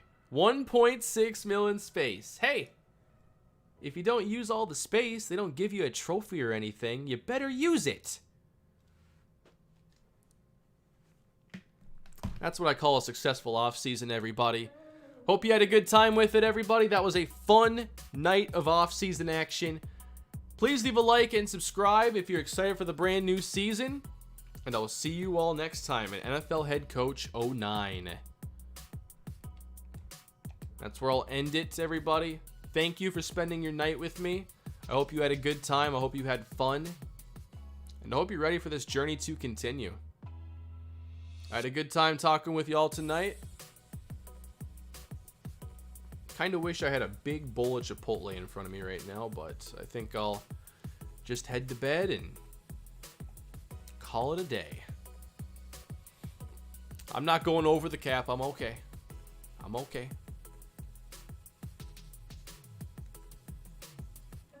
Good night, everybody. Enjoy your weekend. Stay safe. Be good to one another. And be nice to Luke Irvin, okay? It's not his fault. Later, everybody. Have a good one.